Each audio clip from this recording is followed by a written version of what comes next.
Live.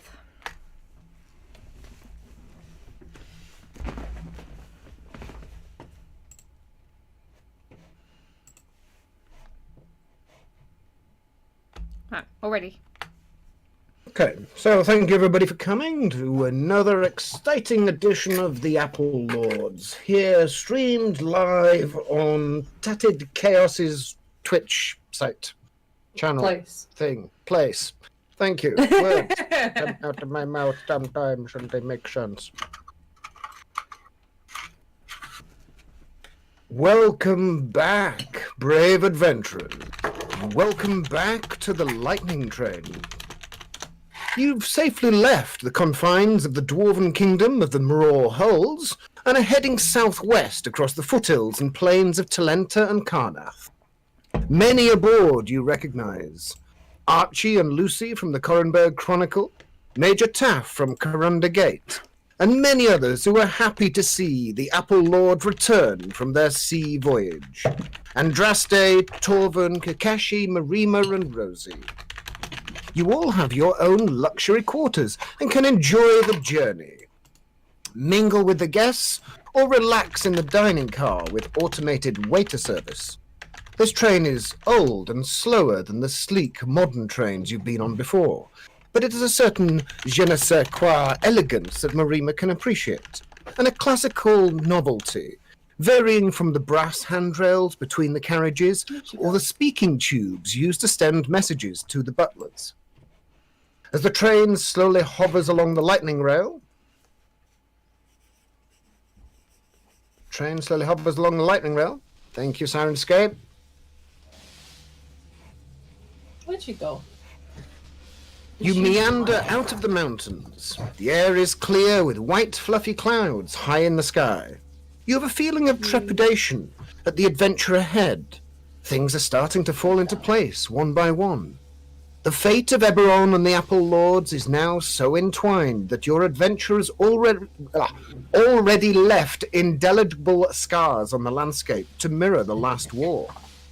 Now you grow ever closer to the blasted remains of Sire, wiped clean at the end of the war.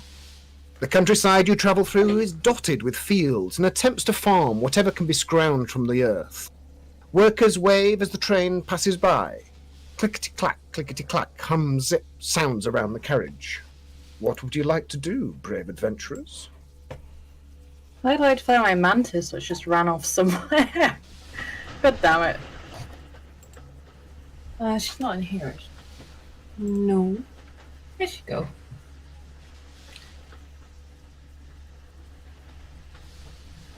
Oh, I mean, I've got my headset on. Yeah, she's a big girl. She's not going to get eaten by anything.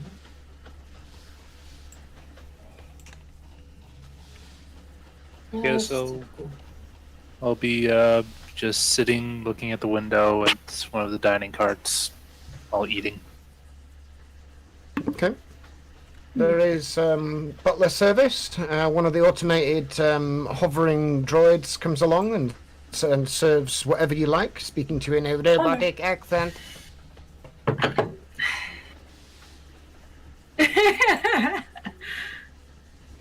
There. Come on. Liz, you okay? Yeah. I think she's trying to find the mantis. Sorry, Mantis went running away somewhere while I was listening to your amazing monologue at the beginning. Okay, no problem. Wonder. Rosie, what are you doing? I was so distracted that I missed her. Rosie's going to be just chilling in a chair, leaning back, feet on the chair, looking round, nonplussed, really. Okay. Choo choo, we're on a train! Andraste's actually going to look to round up the others a bit and just get them in one of their quarters quickly. If they'd be willing to come. Kigashi is willing to come, I guess. Rosie? Rosie will follow because she's got nothing better to do. I have wine. Bottle with wine. Yeah. I'm in. So I would like to talk with you because I feel that It is deserved, and you're right. I should have told you the full story sooner. So, here it is. Turns out I've been somewhat bound to the dragons for a long time. Whether this matters or not, I'm not sure, but when I was a young elf, I had a run-in with a dragon at a Feywild portal. It was trying to destroy it. I was not the one who brought down the great beast, but I was the one who kept the men inspired to do so. I'm sure each of you at this point have felt Mirima's power. Mine was much like that originally. Torvin, you felt it, but in a different form. It was en masse. I'd give everyone a little boost at the beginning to get into position and some healing. So I essentially did this. We drove away the dragon and saved the portal. I was heralded as a hero, even though I was only really fighting because I was backed into a corner, as always. I've been very good at running away and covering my own rear end for quite some time, essentially. Which is what, admittedly, I had been doing. Making all these deals. That was until I came here. I brought a mask with me which we acquired by defeating the dragons back home in Faerun. And turns out that was the key to some kind of power for the Dragon Queen here. Now, we managed to kill ours. She was far weaker. We didn't even really understand her power. And we never really got to let her show it because Torvin pinned her underneath a bed and shoved an axe through it. Still to this day, I don't know why we didn't flip the bed and attack her then rather than just like letting him attack through the bed. But there you go. Nothing we do really makes sense. So when I came here, strange things happened. I had no idea. I hadn't heard of... I knew that we were coming across the dragons, but I didn't expect them to be so powerful. This is unheard of, almost. And I didn't know my mask would have this link. So I'm sorry for the trouble it caused you. That was my own ignorance. I should have researched it more. I just thought it was some trinket, nothing of importance, but I was wrong. And I still don't fully understand it and probably never will. Beyond that, the first deal I made with that fiend, I should have relied upon each of you more, but I did it to save someone I loved from long ago. Someone I spent a good majority of my life with. But that was probably a lie. His death was also probably a lie. So that's rough. Again, I should have relied upon you, confided in you, and listened to your warnings, Rosie. I mean, it's a fiend. I can't expect it to tell the truth. And you saw that. I mean, lying and twisting the truth is what you get at. Anything to get a good sale, right? Yeah. I should have put faith in you. I highly doubt he actually has Kamali's soul. But it can't be confirmed, but either way, I want to focus more on the future. The past has happened. Even if I found out what happened with Kamali, or if he was still alive, I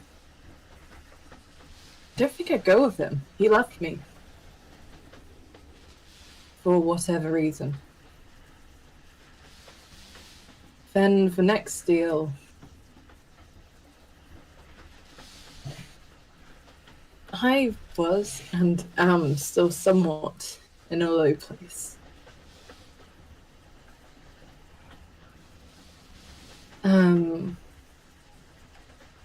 If Torvin didn't go to hell with me, I would have stayed.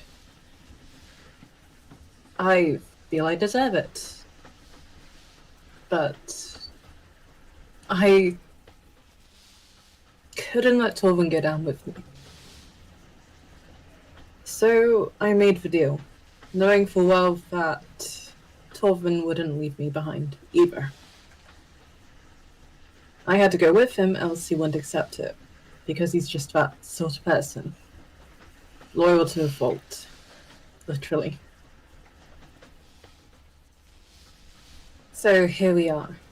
And when I made this deal, I had no idea of the consequences, but if we defeat the dragons, the deal is over. Everything is done. No one is bound to him anymore.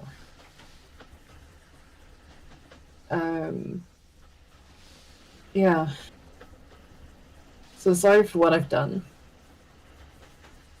I know apologizing isn't enough, but opening up with this hopefully might help, I suppose, on starting down the right road to mend things. Because I do feel horrible. That's about all I have to say on it, really. Well, look at it this way. We defeat the dragons anyway, and if we don't, we're all fucked anyway. So let's defeat those dragons and carry on and move forward and trust each other a bit more, eh? I agree. Here, here. Kakashi? What can I say? We're friends still. I still trust you after all this. I trust you now. Then I hope you'll trust me when I say we shouldn't look too much into what you are or your past. What do you mean? I spoke to someone knowledgeable in these things, and honestly, I'm a little worried and don't particularly want to mess with this. I believe that you have a big part to play in this prophecy, and everything will present itself to you when the time is right. Through the dreams you have, or, you know? So I don't want to find out more personally. I think it's just best and safest not to. If you know what I mean. We need to approach this carefully. One day you will know and understand, but yeah. Do you think Kakeshi's part of a bigger picture then? I believe we all are. There is a prophecy, and it's coming true right now. I was the catalyst, and he may be the one to bring it to the end. Well, all of us are, I suppose. What did I don't know. What did your acquaintance say about me?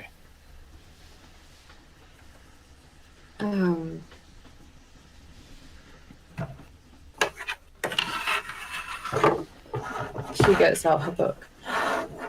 Out of character. Looking up the notes. Shit, where's my notes?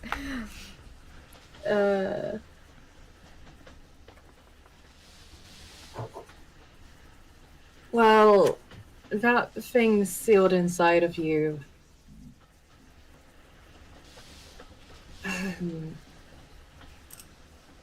I believe it's sealed.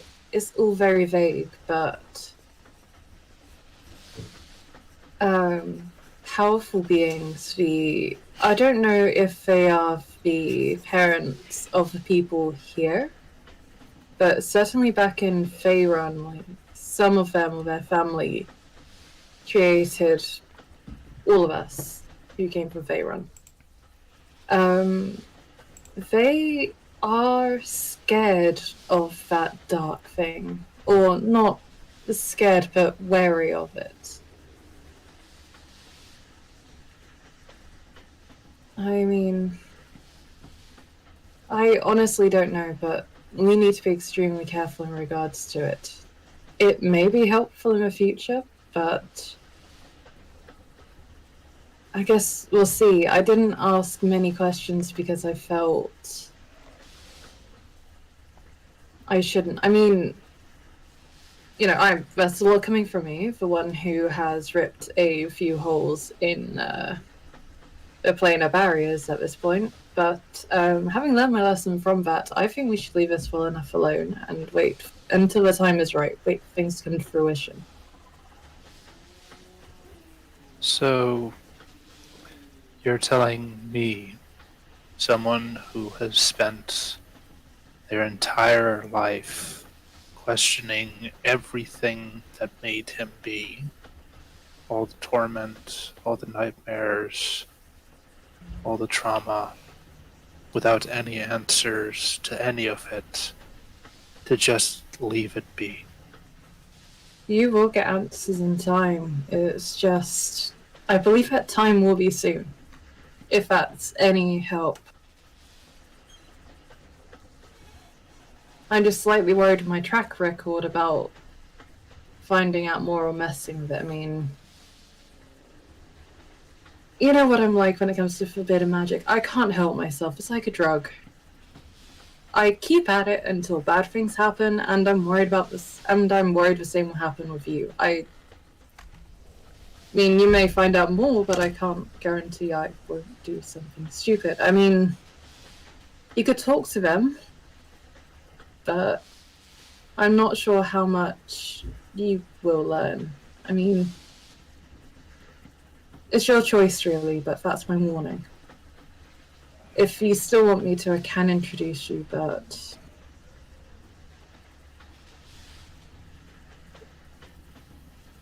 She's just gonna sit there silently. I mean, you have time to think, but I know it's confusing, and honestly, it's confusing to me. But yeah, I don't know where to go from here. We just need to be cautious.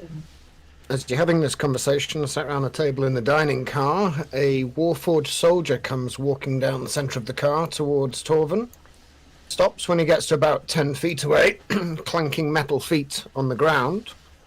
And you see his red eyes deep set into his skull-like frame.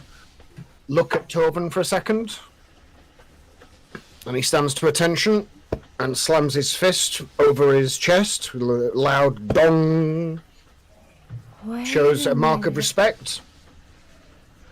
And steps around you and goes down the corridor.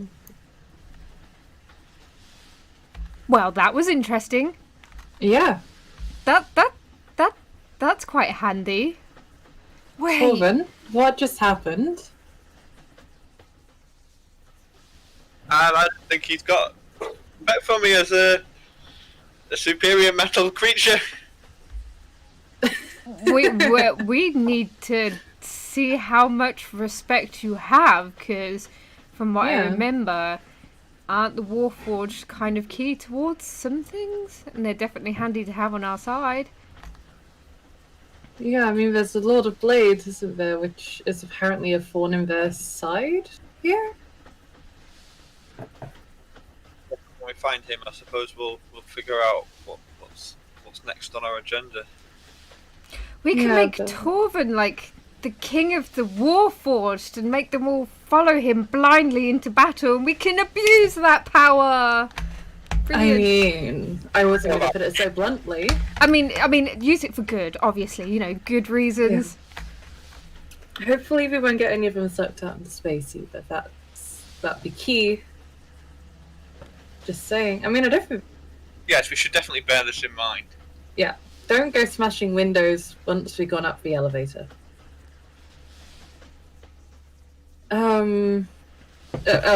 That's another story. Yeah. Rosie just looks around like, did someone just smash a window? Maybe. Only Andraste and Rosie would pick up on it. Okay, Rosie looks at Andraste. Andraste shrugs and has a good look around. Where did Perception the check. sound come from? Okay. Let's see if I'm feeling particularly Can I perceptive today. do one as well, Yeah. Burrow? Yeah, sure. Nat 20. Nice. I didn't even need to roll then. Okay. The glass was broken up the carriage in this direction. Because the train is travelling in... Actually, hang on, let me check which way... No, the train is travelling in this direction. That way. Okay. So the glass was broken somewhere in the carriage to your south or further on. Okay. Yeah, it came from down here, she says, and just kind of like slowly makes her way forward. Rosie's gonna follow her. Yeah. Let's just go check it out. So Yeah, Andraste let's go. and Rosie, is that the marching order? Yeah. Hang on, just step back there. Oh no. You're in line, thank you. Andraste, Rosie, Torvin, Kakashi. Yeah, let's put all of like the heavily armored ones at the back. Let's go. And the two weak ones right at the front. Yeah. We'll just charm them. So you go through the process of stepping up and leaving the table, opening the hatch door to the roaring wind and the clickety-clack outside. Andraste, you step forward between the two carriages. You can see, feel Rosie behind you and Torvin behind that. Kakashi behind him. There is a door in front of you with a metal hatch, Andraste. Do you want to open it? Yeah, sure, let's go. Okay. You step across, open the hatch. Door opens. You step inside. Okay. Looking down the corridor as Rosie steps in behind you. You going to make your way down the corridor? You can't see anybody in the corridor. Yeah. Yeah, gotta go down like sticking our heads in each of the rooms as we pass. Okay, one by one, you step across. Kakashi, you going to close the door? Yeah, I'm gonna close the door. Kakashi closes the door. It slowly dies away.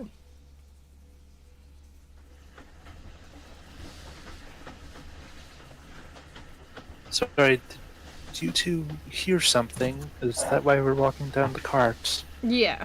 Yeah, we had a glass break. Hello? Is anyone here? Rosie's gonna call out for Rex. You can hear Rex in your carriage. Rex, did you see anything unusual? Some scratching at the door to Rosie's carriage. I guess we're gonna open it up and let Rex out. Rex is there. He looks a bit frantic, and one of the windows in Rosie's carriage is broken. Rex, what did you see? I can speak of animals, let's go. There was a thing. There was it was like small, it had two legs, and it had a beak. Small, two legs and a beak. Okay. Rex runs over to the window. Yeah, Hey, I guess Frenchie. I'll I stick can't my help head out but the hear window. everything he says in donkey Okay, voice. make a perception roll. Donkey! Come on. Do-do-do-do-do. I'm gonna add my luck Hi everyone, can you hear me? We can hear you, Yeah. Frenchie. Can you hear us? Frenchie? Hey, Reggie! Hello. There we go. So that's a 12 to look out the window. Rosie's gonna shove her head behind Andraste as well and try and shove her way through and have a look. What's going on? Okay. So you're going to get a donkey, an Andraste, and a Rosie sticking the head out of the broken window. Problem. Yeah. Is that correct? Okay. Everybody make a perception check who's sticking the head out the window. I got an 18. I got Oh, a shit. 12.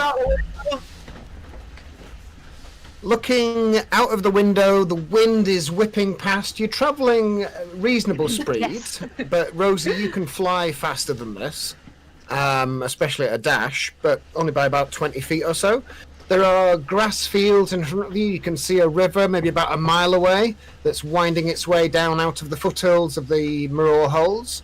You're looking roughly westerly over Karnath, over the continent, the country that you're entering. You can see a lake maybe about 10-15 miles away, and some small settlement on the shores of the lake that it looks like the lightning rail weaves its way in the direction of. There's no sign of any animals out here, though. Rosie, you see exactly the same, but you do see a variety of animals in the fields. None of them have 2 legs, they all have 4 legs, so you immediately discount them. The only things with 2 legs are humans or people working in the fields or humanoids. Can you hear me? Yes, we Yes. can hear you. Can you hear us? I can, yes. Now I Okay. can. Okay, good. We could hear you before, but you absolutely couldn't Yeah. hear us. Rosie, are you missing anything? I don't think so. Rose will just start rummaging through stuff, seeing if she's missing anything. Having a look around, don't seem to notice anything, but make an investigation check. My plant pot better not be gone. Ooh. Come on, Rosie, you can do this. 4. Yeah. There's nothing missing from your belongings. Can I check to see if my plant pot's still in my bag? Yeah. Everything's still in your bag.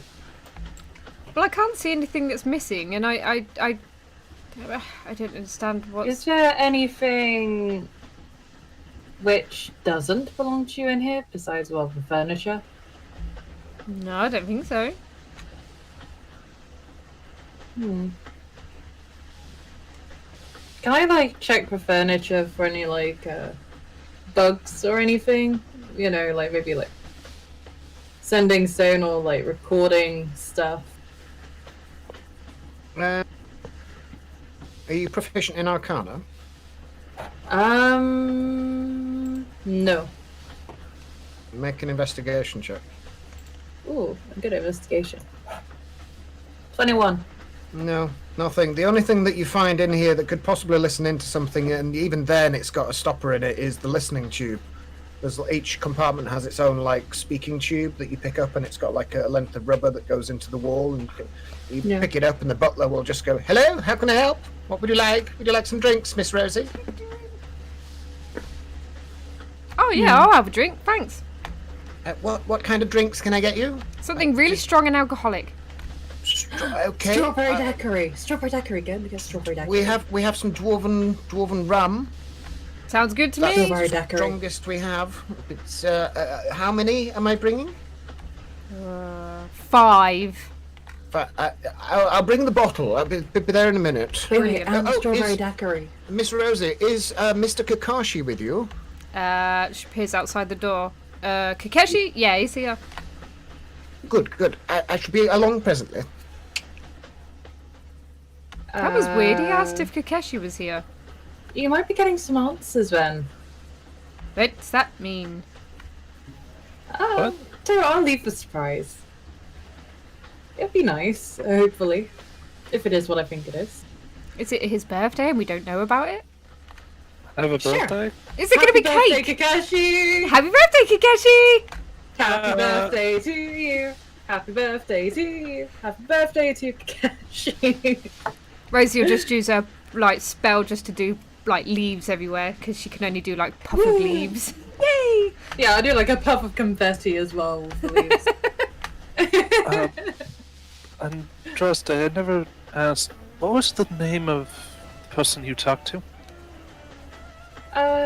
Belden. Okay. But the person you might be meeting, no, let him introduce himself. Why not? It's more fun that way. If it is what I think it is. I could be completely wrong, so don't get your hopes up. But I think I'm right. I'm gonna go and check my room just to see if everything's there. Probably a good idea. Yeah. Okay. Everybody want to check the rooms? Yes. Yeah. You all go to your respective rooms and Open the doors. Everything looks like it did when you left it. Only Rosie's is the one with the window broken, and then that looks like it was Rex that's done it. Make an investigation check to check your rooms. 9.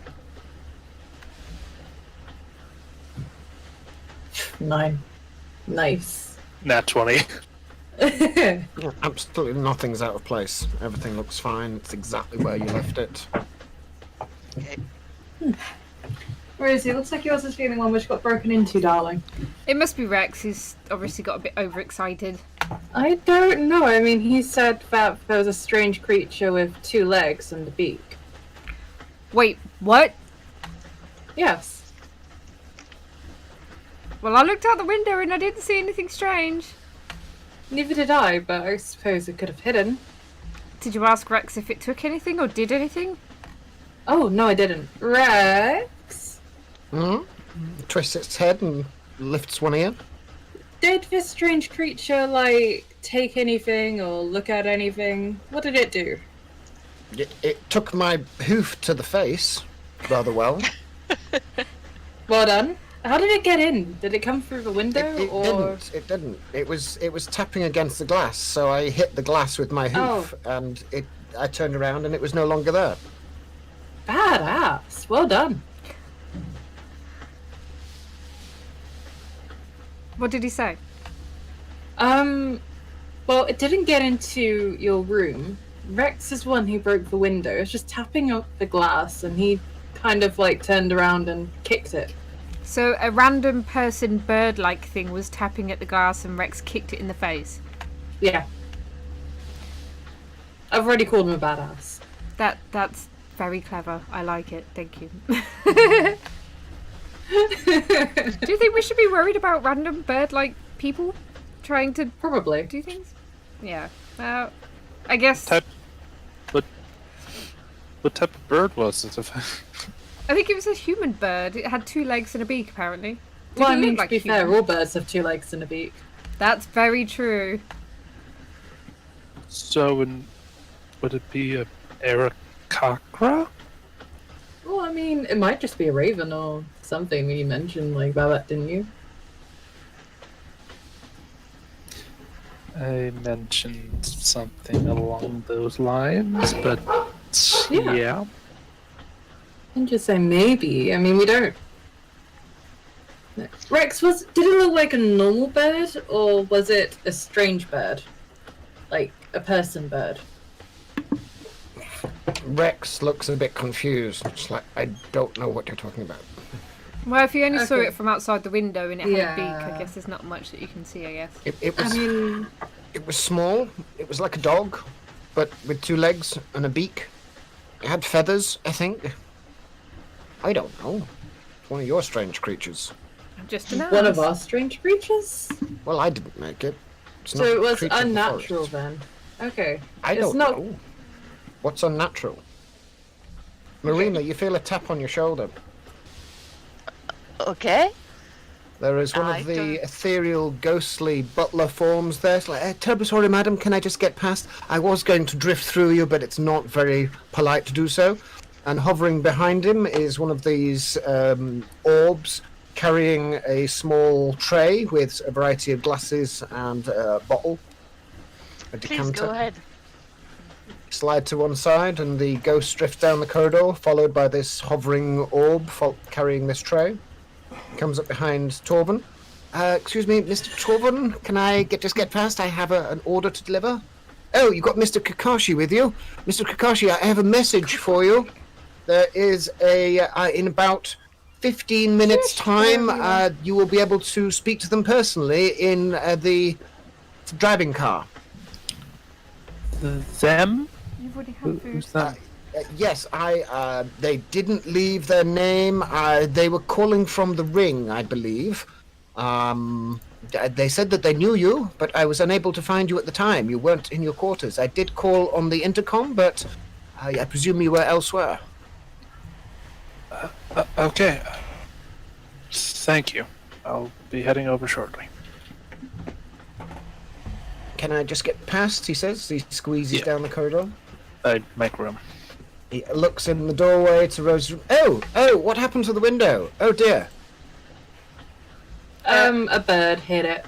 A bird? Are you sure? These are reinforced glass panels, he says, drifting over to the remaining one.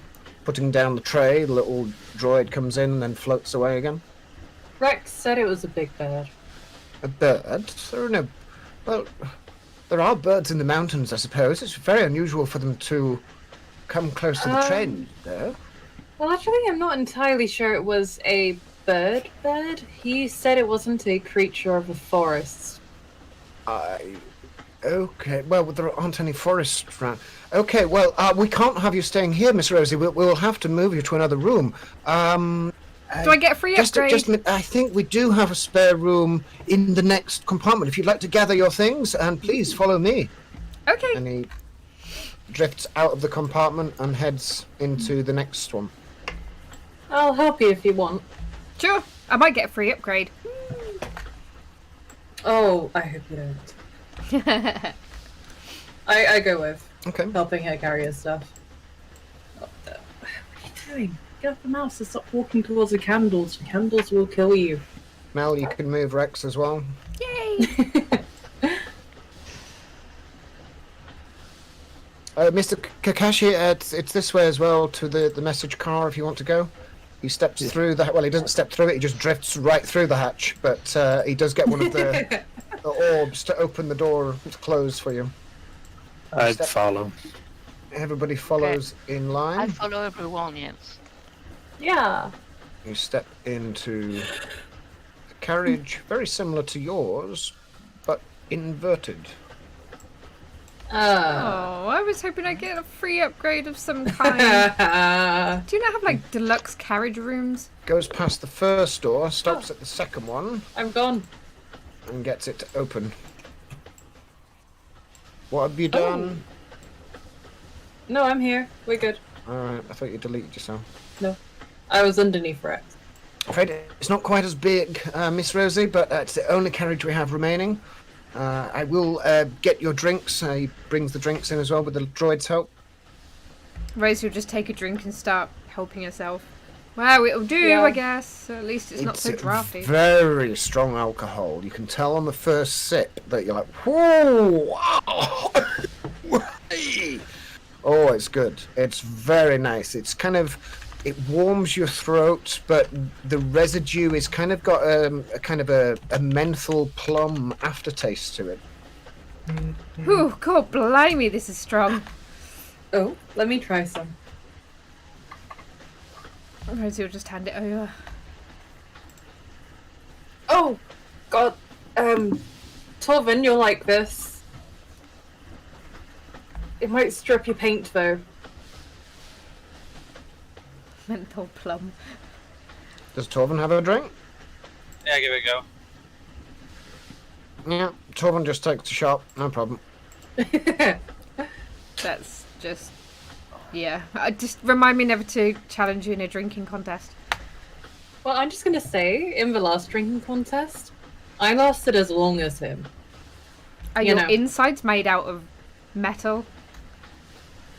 No. I don't want to know. Just forget I even said anything. I just don't want to know. No, I'm not made out of metal. I'm bone and flesh, the same as you. Yeah, okay. Anyway, I don't know how much of this I'm going to drink. It's a bit strong. As you're having this conversation, or as the others are having this conversation, Marima, you're just coming into the carriage. The door to the compartment next to you opens, and a Warforged steps out of the compartment into the corridor, gives an apologetic look, beeps, and steps back in, waiting for you to pass by. Okay. These Warforged are very polite. I stay in the corridor. Okay.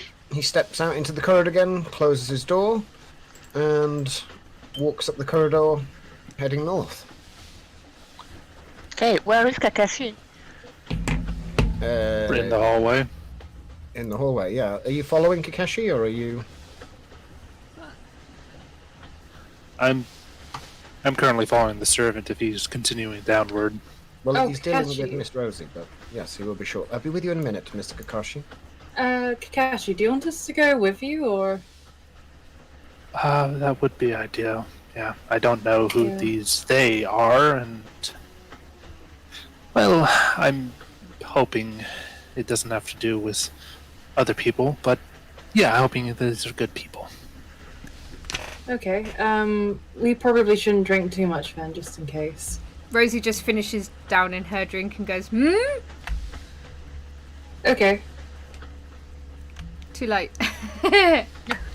The dangerous sorcerer is drinking. This is fine. This is fine. Absolutely fine.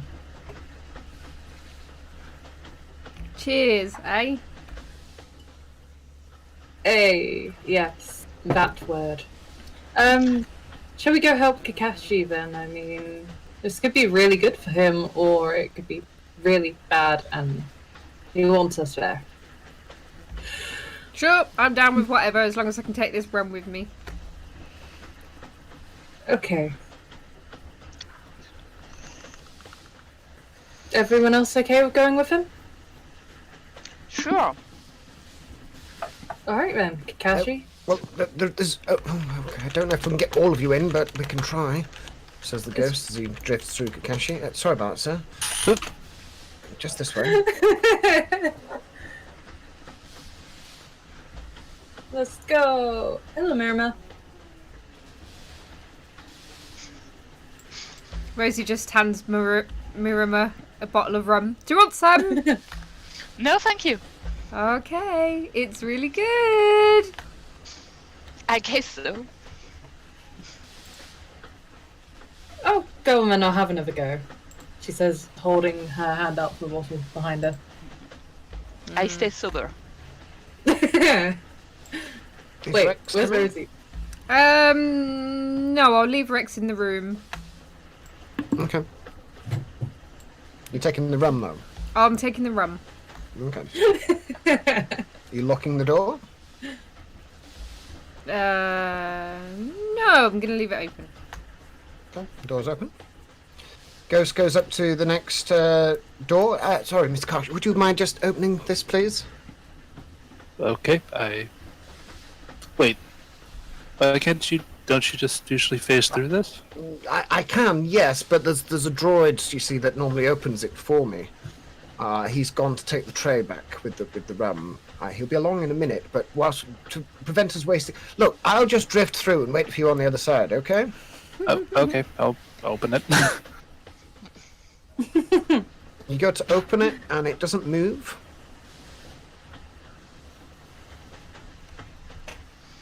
Huh. I tried jiggling it a little harder. Make a strength check. Oh god, I hope I don't break this thing. Itchy ear. Straining with all your muscles. It's not moving. It won't rotate. You've opened these doors before. You don't need a lot of force to move them, so it's frozen or it's locked. It won't move. I'm about to help Maybe her. I should. Yes, our great lock picker, Torvin. Go on. Uh-oh. Up to the door. Okay, Torvin steps up to the door. Kakashi steps back. Actually, we should just call a ghosty person. He fiddles with his watch Maybe a little we bit, and then sort of Maybe touches we his should wrist. do detect Go magic on the door before going No, brute it's- force with it. Well, we're not doing brute force. Just give him a moment, Mirama.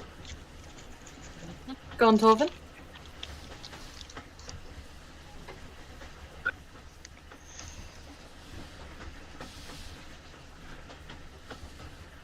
Ted? Love that.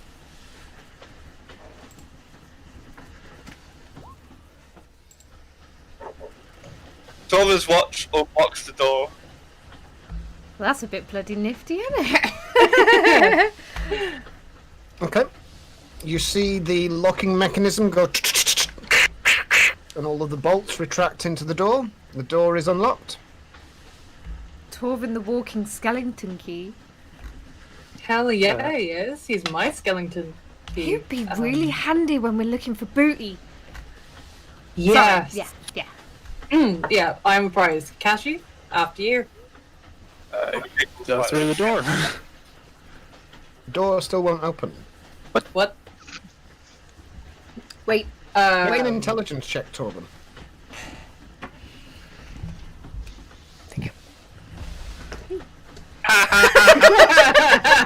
The door denies you, Torben. Oh, It door not refuses to open. Okay, this will probably work out completely fine. I cast Dispel Magic on the door. At 5th level. Okay, so Andraste and Torben swap places. Andraste steps up to the door, resting your hand on the door and casting Dispel Magic at 5th level into the door. Yeah. You expend a 5th level spell slot. Nothing seems to happen. Guys, I what's try going to open on? the door. It's You just try a and door. Open it. The door is closed. Open sesame! Why don't you just call that ghost dude back? It's easy. God. Rosie just goes, Harvey? ghost dude! Harvey! Oh, Harvey, yeah, whatever his name is. I think that's his name. Harvey the ghost. One of the floating bots comes down the corridor behind Marima and beeps at her. Yeah, I let him pass. It moves past Rosie, past Kakashi, past Torben, past Andraste, goes up to the door, extends 2 arms, tries to open it, doesn't move. Retracts both the arms, spins to look at Andraste, floats back the way it came. Uh-oh. Wait, hang on. You're supposed to open that door. Beep. Oh. Why is this ghost beeping? I don't think it's a ghost, I think it's a robot. Oh. Okay, I have another brilliant idea, which never fails. Rosie, I believe you're good at this, and Mirima as well. Andraste turns around, hugs Torben, and dimension doors. We have a carriage. Okay, so show me the space that you want to appear into. Oh no. So just here, literally the other side of the second door. Okay, so put yourself in the space that you want to move to with Torben. Here, and I can't direct Torben. Where do you want Torben to be? On your left, your right? Let's go with my right. So here. Yeah. Okay. Rosie's just gonna grab Kakashi and drunkenly follow suit and ping them into the next room. Okay. So where does Rosie and Kakashi want to appear? Do I just guess somewhere? Mm-hmm. I guess there. And where do you want Kakashi? Next to me? Or no, in front of me, Here. I can't. Yeah, there. Okay. Oh, This is God. gonna be bad. I'm so sorry. Yeah. Wait for us all to take massive force damage. There's Well- no carriage there. Torben no. and Kakashi, roll 4d6. Oh!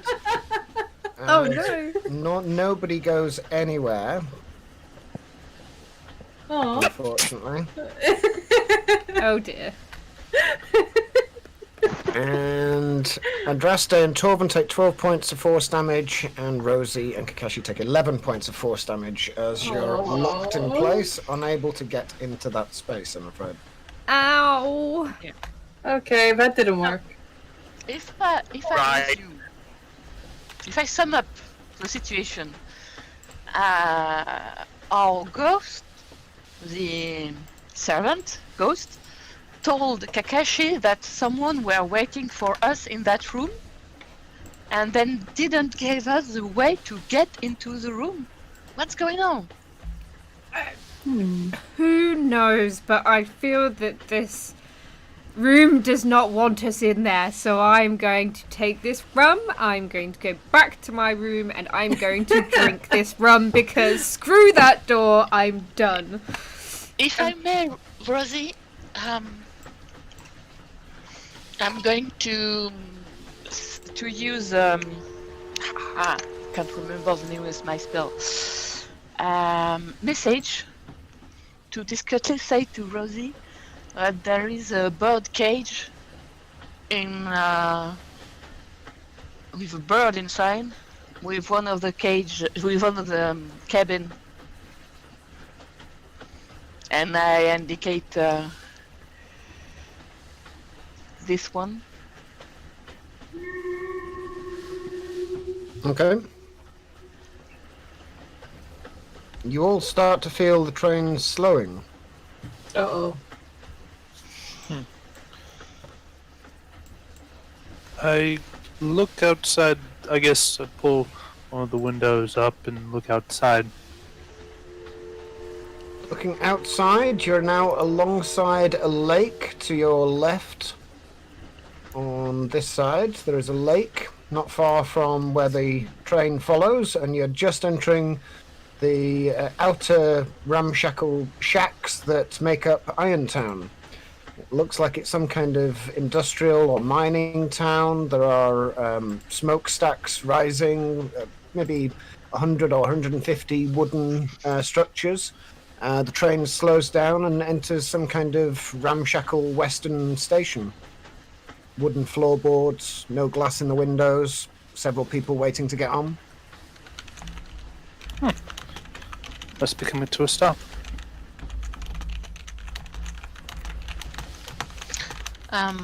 Can I go try to find Harvey, the ghost? Yeah, where do you want to go? To our original cabin there.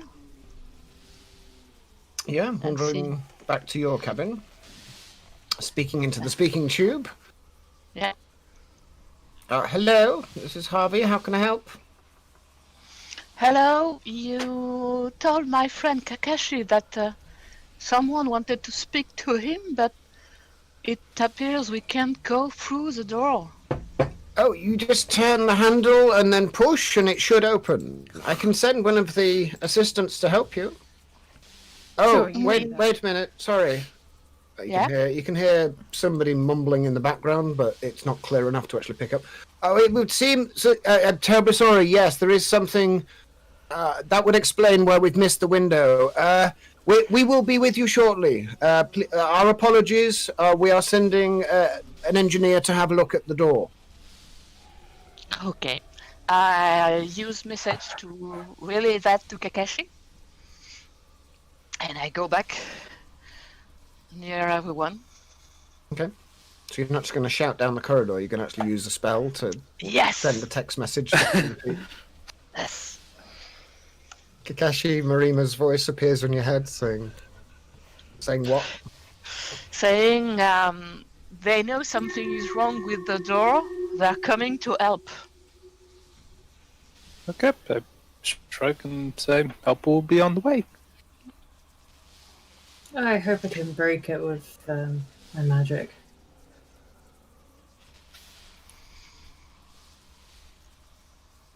While we wait, can I talk to you, Kakashi? Sure. Is this something private or? Yeah, I would prefer that we keep it private, if you please. Oh, okay. I turn to the guys and I'll be back. I'll be back. And I walk over and join Rima somewhere private, I guess. In your cabin? So, okay. So I said to Kakashi, I wanted to apologize. I finally understood something. When I joined your group, I was fascinated by undrafted answer to your question. I now understand that I should have been interested in the person asking the question rather than the person answering them. And in the first day of your travel, you asked me some question, and I made fun of you, saying that Sorry, it's not relevant. Anyway, I just wanted to tell you why I'm in the chair. You asked me that. The reason why is that I can't feel anything beyond my waist. Below that, I can't feel anything. And nothing happened. I'm just born like that. Oh my god. I'm so sorry I didn't. No, don't feel sorry. It's nothing. I'm okay. I'm used to it. But what makes me want to tell you that is that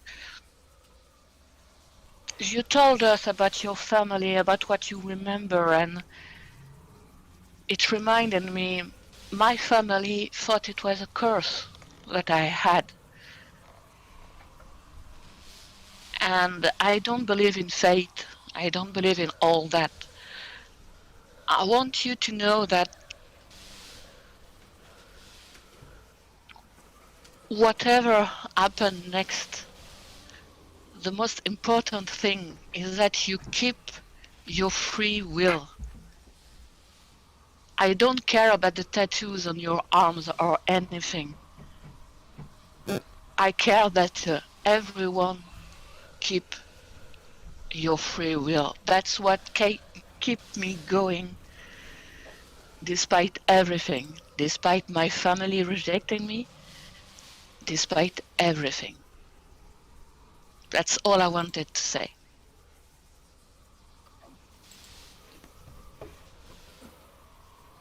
Thank you, Frenchie. Thank you for Thank accepting you. me. And I It's- hug her. Thank you for telling us all that, and it's been a while since the last time I talked about that. So, yeah, it felt good. Thank you for listening. Likewise. The whistle I- to your that's it. intercom, Marima, beeps. Yeah. I answer? Yes? Miss Marima, do you have Mr. Kakashi there? I've got a message for him. Yes, Kakashi is with me. Could you pass on a message for him? Tell him that we unfortunately missed the window for him to speak to his friends, and Miss Sutari will try calling him back soon. You know who this is, Kakashi? I do, and now I regret not being able to get past the fucking door! Ah, fuck. Okay. So I guess we can go get drunk? We go get drunk. No, tell the guys there's no need to get to the door. Okay. So I move. Well, as you're having this conversation, there's a clang outside Torvin, and the door opens, and the ghost and a maintenance technician are there. I'm terribly sorry about that, sir. It appears to have got stuck on this side. Very unfortunate, very rare. These are old cabins, the very old train. It's been running for many, many years. Please accept our apologies. Would you like to go through to the next compartment, or... why are you here? It was only Mr. Kakashi that had the message. He wanted us to go with him. Oh, okay. Well, do you want to come through, or are you going back, or... Yeah, sure, let's continue through, I guess. Why not? Exploration, yeah, Torvin? Okay. He drifts to one side and opens the next compartment for you. Okay, let's go. Hang on.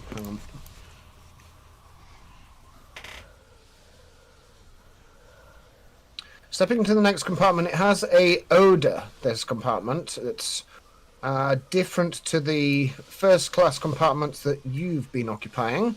This one's not as big and has a series of unmade beds in it. Meow.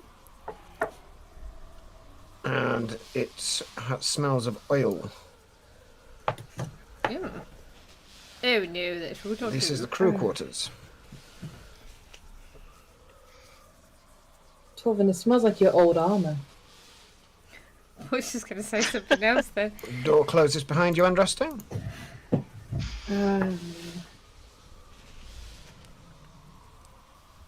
Okay. Hey.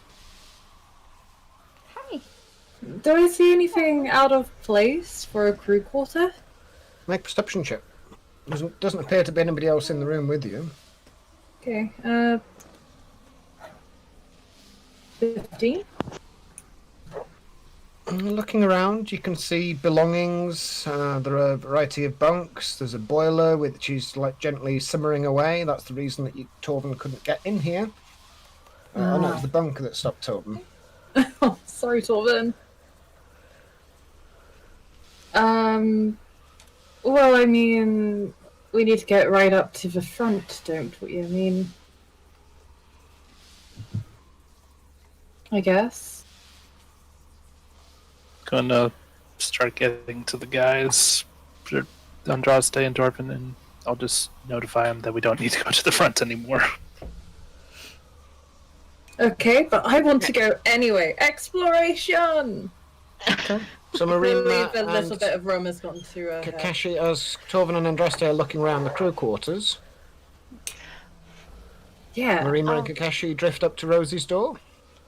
No, I stopped at the door of the of that cabin, Mm-hmm.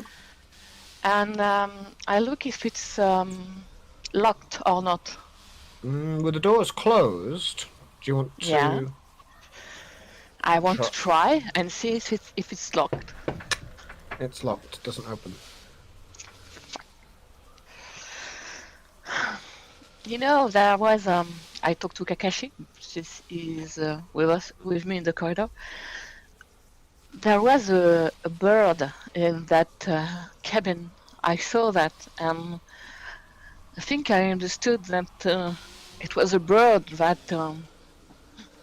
knocked on our friend window. I wonder if there is a connection.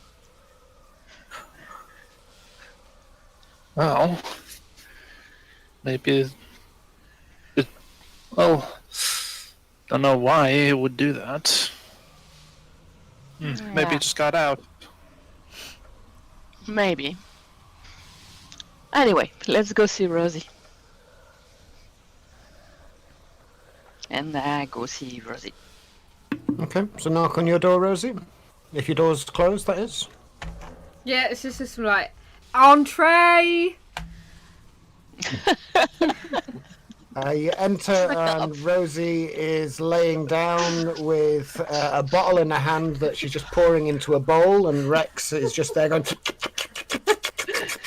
He's swaying slightly, his ears are drooping in different directions. They both look a little inebriated. Yeah, wonky donkey. It's very Wonky donkey. Rosie, are you in any way worried about this story of a bird knocking your window? I don't know, it was just a bird. It might have lost its way. Okay. Just Why? What do saying. you think? I don't know.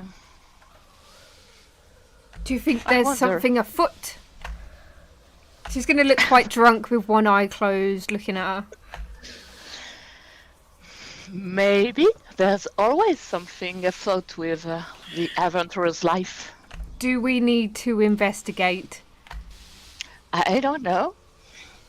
Do you have a way to go to the cabin next to yours? Room next to me? Yes. Yeah? Train sets off again as you're having this conversation. Easy. Rosie will just click her fingers and try and dimension door next door. Uh-oh. Okay, show me the space that you want to peer in. On top of the bed. She's assuming it's laid out the same way that her room is laid out. Okay. And who are you taking with you? I'll drag Mirama with me.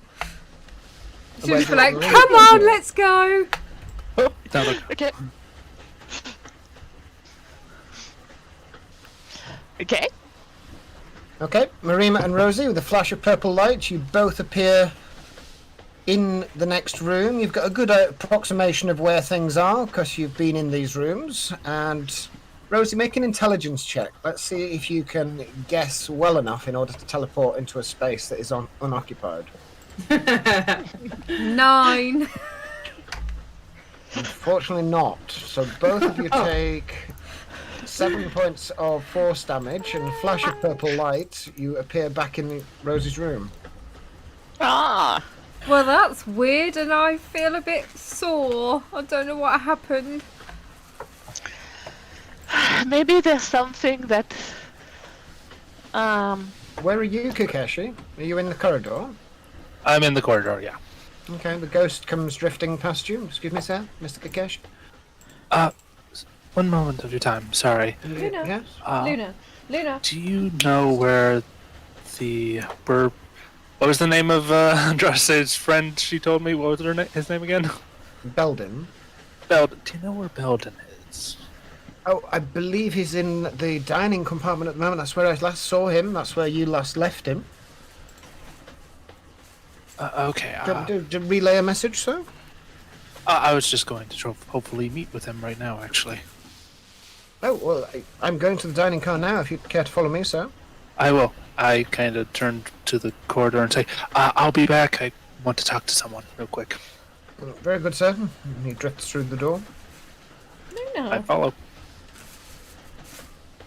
All right. I guess we're gonna continue down the train on our adventure. Okay. Yeah. Torben, do you want to open the next hatch? There is a room to your right here that's currently locked. Ooh. Torvin, can you unlock it? Try watch the door. No, unlock it, not watch it. Torben With the steps watch. up to the small door. Do you want to unlock it, Torben? Yeah, I mean, with my watch, I've made this thing Watch for it. Does it need to roll? I mean, it's supposed to unlock any lock, so I guess It's magical. You just wave it in front of it. okay.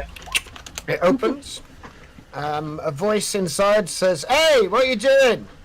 Oh, is this the toilet? What do you think it is?" Oh, Who are you?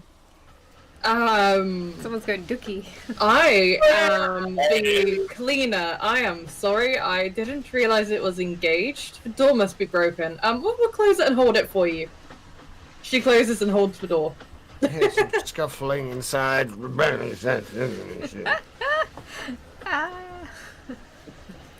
Toilet flushes.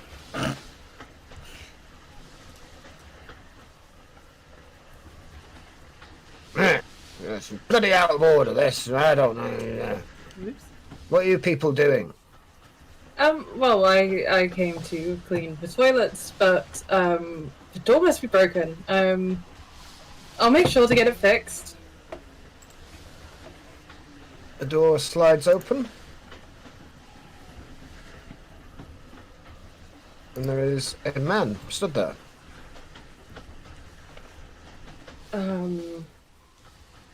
A pleasure to meet you. I wish it would be under better circumstances. I hope you are well. His eyes grow Is that right? wide as soon as the door opens and he sees you. He reaches for something on his belt and attempts to jab it in Torben's neck. Torben, roll initiative. Oh shit! Okay. What? What did you do, Torben? Oh, God. Yeah, Torben! Torben, you see this weapon coming towards you. You have a chance to react before it strikes. What do you want to do? Smash out of his I fucking hand. want to catch it in midair and block it. That's a grapple. Make an athletics check. Come on. Oh, yeah. Hell yeah, Torben. Okay. He deflects the blow and bats away your arm as you try and go for his blade. That's your first attack.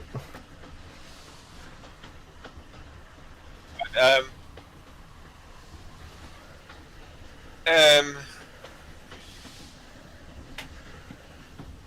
well, okay, I attack him with my sword. No, Come on, Torben, what are you doing? yeah, chop him. Okay, make an attack. Misses. You cleave into the door, cutting it deeply. It's going to need repairs.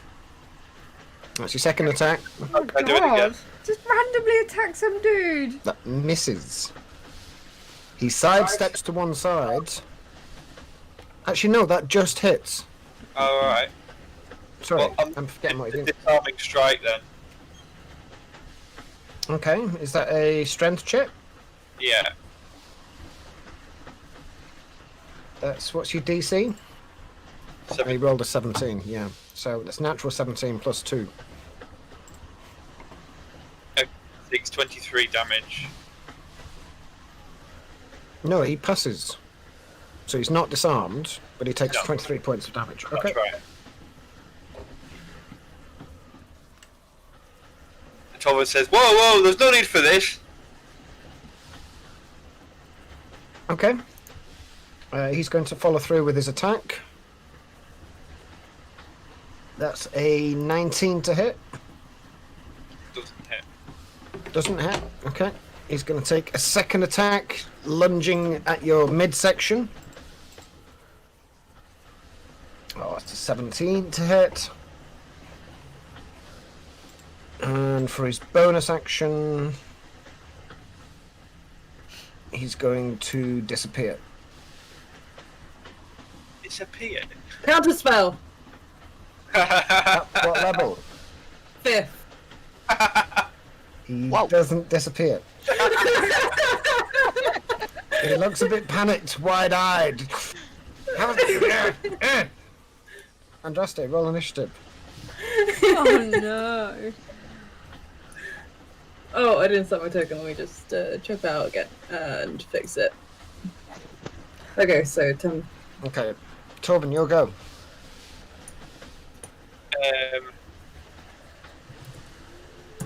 Alright, Torvald hits him. Torvald hits him with his sword again. Okay, make an attack. Misses. Clang off the roof next to you. 31 hits. Cutting deeply into his armor. Looks like he's wearing some form of leather armor. I trip him up. Should we really be killing A this trip dude? attack. Strength, natural 19. 21 passes. Right, he's having it.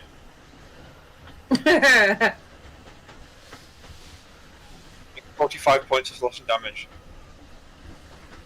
How much? 45. What for? Okay, From? 17, 21. Oh, 17, 17 and 7 and 21. Okay, 21. yeah.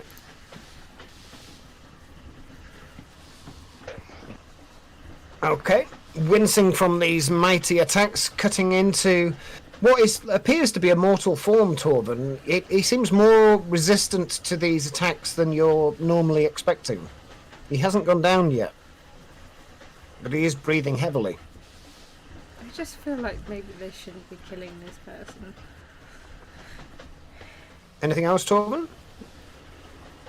Yeah, I'm going to give him a chance to surrender again. It's like, so Thomas says, now leave it there and there'll be no more. Just calm down. Let's take it easy. Don't want to have to kill you. Doesn't respond. His go. Oh dear. Can I action surge then? No, you had to do it when it was your go. Tell me these things. Okay, cool. Okay, he is going to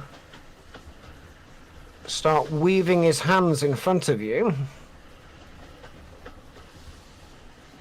Let me see, is this an action or a bonus action? It's a bonus action, that's jolly good. So he clicks his fingers, and dropping out of the air in front of you is a pair of burning hands, ever kind of caressing and moving over each other, but they actually move of their own volition as well. It drops into the space between you. He's going to use both of his attacks on Torven. That's a 19 to hit Torben. Misses. Misses. And a 22 to hit Torben. Does that hit? Okay, that missed. It does? Okay. Torben, you take 11 points of piercing damage and 6 points of lightning damage.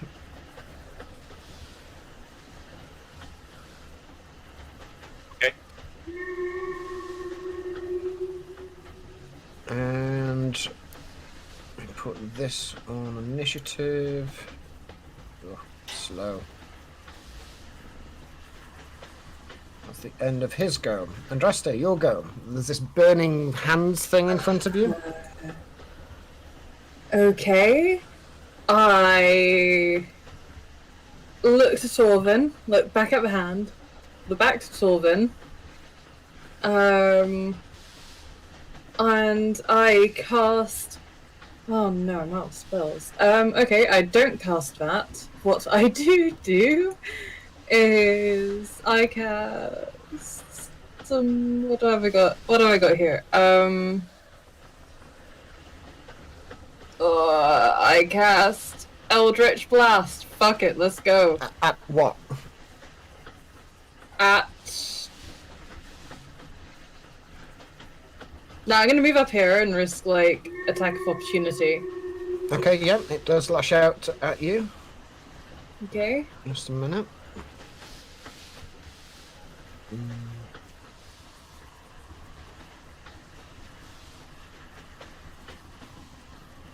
That's an 8 to hit. Miss, Misses. but does that trigger Sentinel? Because I was within 5 feet of Torvin. Does Torben want to use his sentinel? No, because it has to hit you. It didn't hit you. Oh, No, it's any attack against someone within 5 feet. I was within 5 feet. Does Torben want to use his... Yeah, probably uses his reaction reaction? to attack. 20 slashing damage.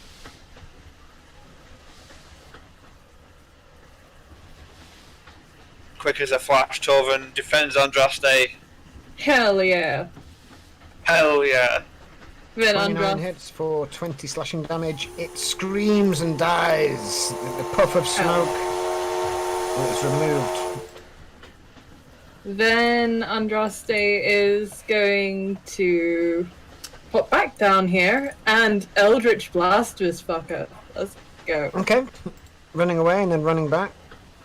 27? And that hits. 15 force. That Second beam. Oh, 16. That doesn't do anything, does it? misses. And. Lifts his arm and it just deflects off his armor. Okay, that's my turn.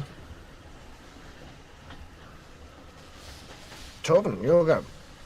This is most uncivilized, my friend. You're gonna die on the shitter. GMs, apologies. This is the first time I'm using. I've got this Goliath Gauntlet, which he said has a number of abilities. Those abilities, are they an action, a bonus action? Which action should it not say on it? You just described it in words. I've just written it down in my notes. Hang on. What was it called? Goliath Gauntlet. Hang on.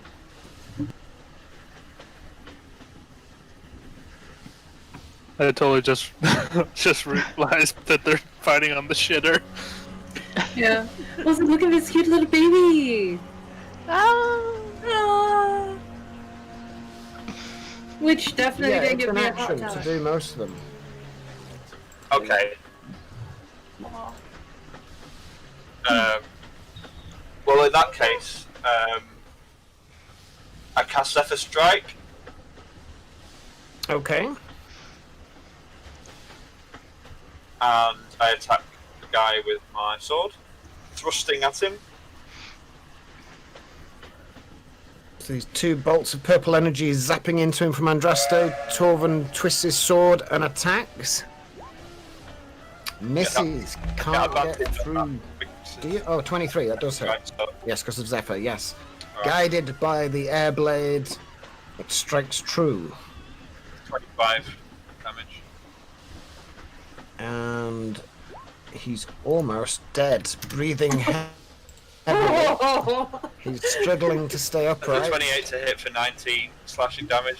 That kills him. He goes down. You poor miserable bastard. The colours, are they House Orion? What? Say that again, Andraste. The colours of a man, are they House Orion or? He's wearing clothing which has colours, but it doesn't seem to notice anything about her House Orion. Do you want to have a look at the body? Yeah, I'll investigate him for any tells on Okay, who he make- is or where he's from. Make an investigation check. Nat 20? Okay.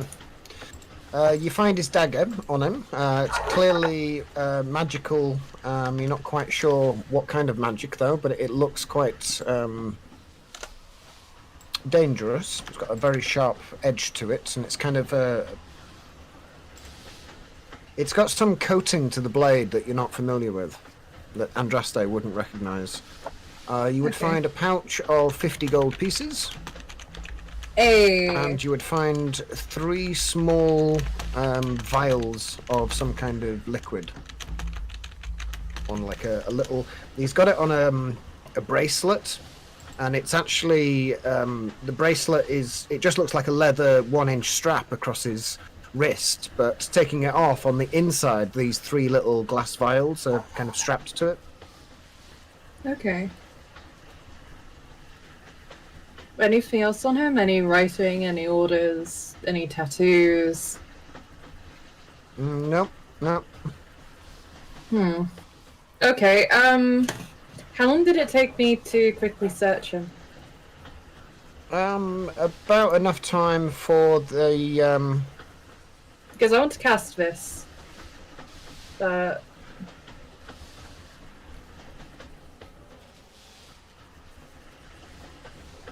as it dies. Well, it's about the time it takes to die. Yeah, that's fine. You can do that. So, reaching out as the soul starts to leave its body, you conjure this silver cage. Do you have a? Yeah, you use 50 of the 100 Yeah. gold, Okay.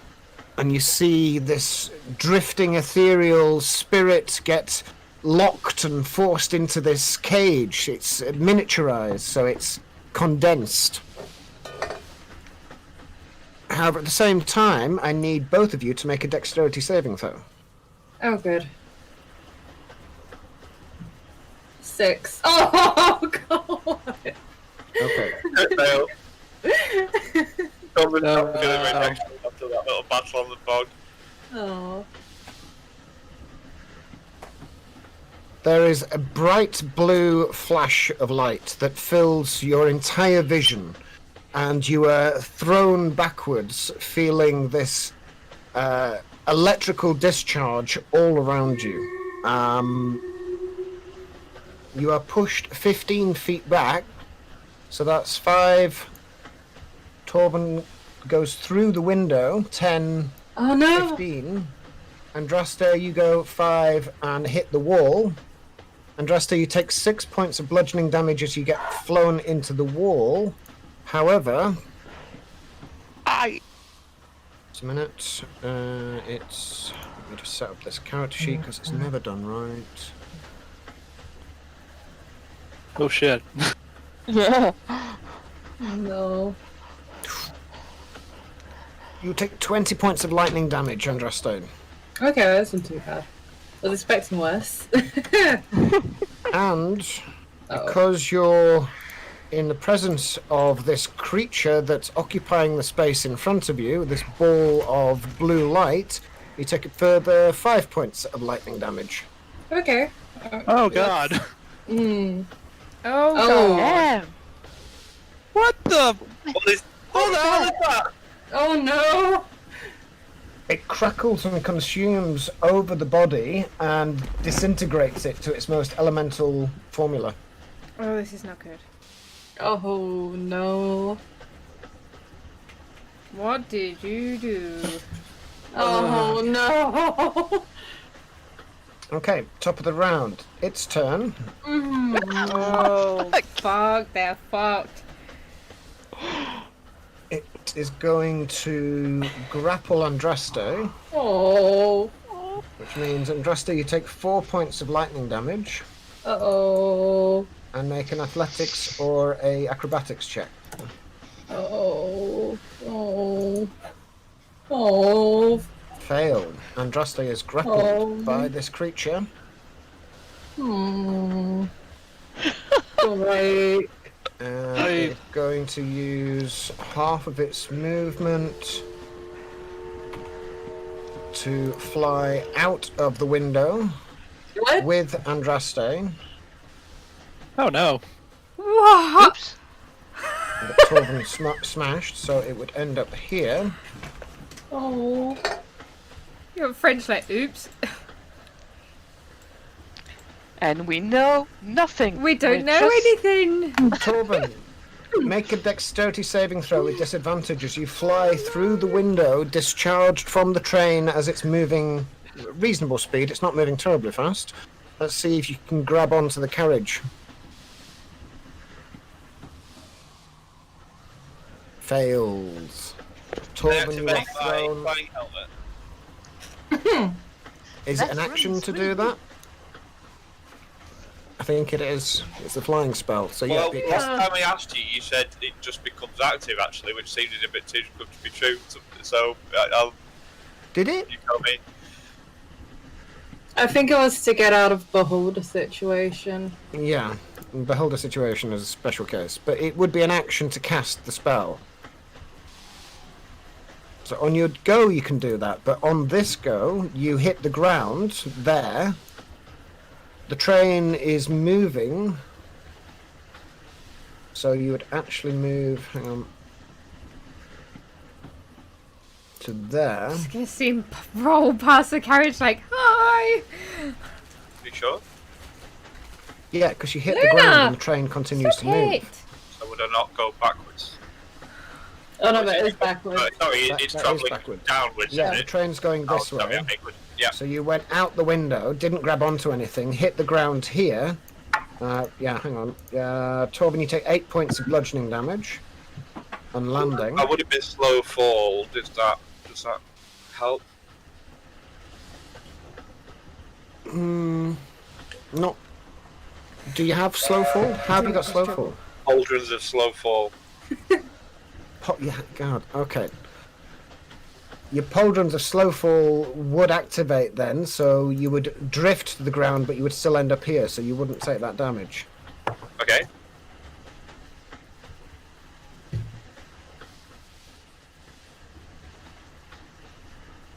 Okay.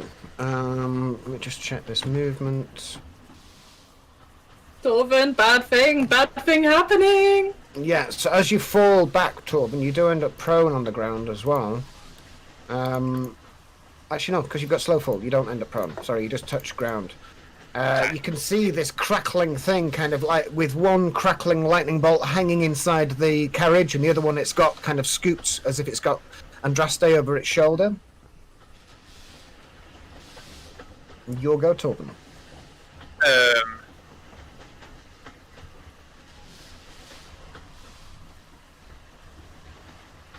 Although it's top of the round, so really the train would move, so you do continue to fall behind by another 30 feet. Shit.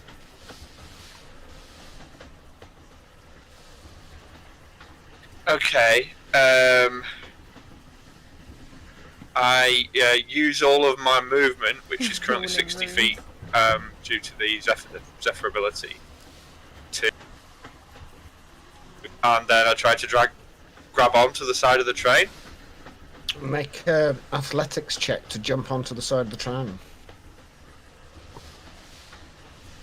Just fingers hanging in there. You just managed to get onto the side of the train.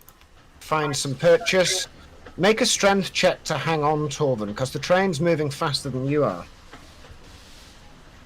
Ooh, yes. Muscles, servos whining, you dig in your fingernails, denting the ancient woodwork and metalwork of this carriage, but you are hanging onto the side of the train, Torben. Is that your go?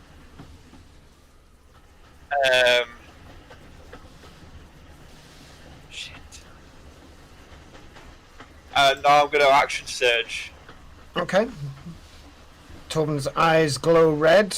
His servos go into overdrive. As he pulls himself along the side of the carriage, what does he want to do?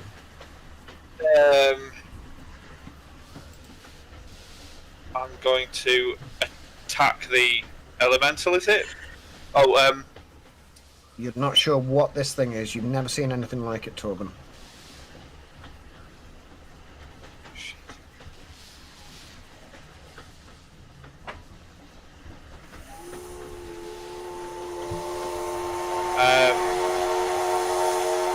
Shoot! Okay. Torben, you look ahead of you and you can see a tunnel. Uh-oh.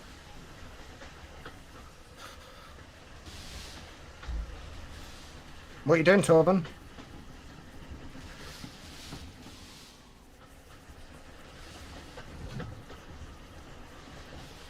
Ted?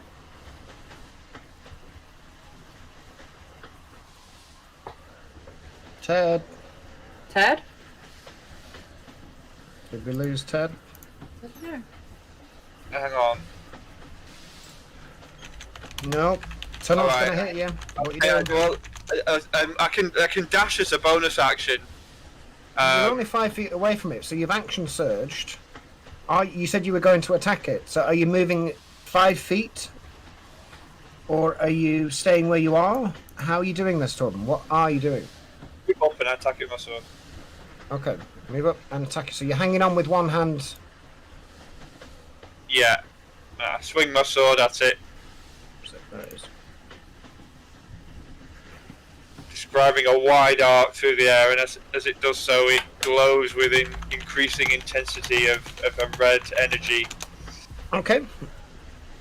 29 hits for 21 slashing damage. It immediately dissipates and vanishes, and Andraste falls to the ground, taking 4 points of bludgeoning damage as she hits the ground and goes and gets left behind. Oh, No. oh shit. Akia! I Hey, got my broom. So I jump down again then. Torben jumps off the train.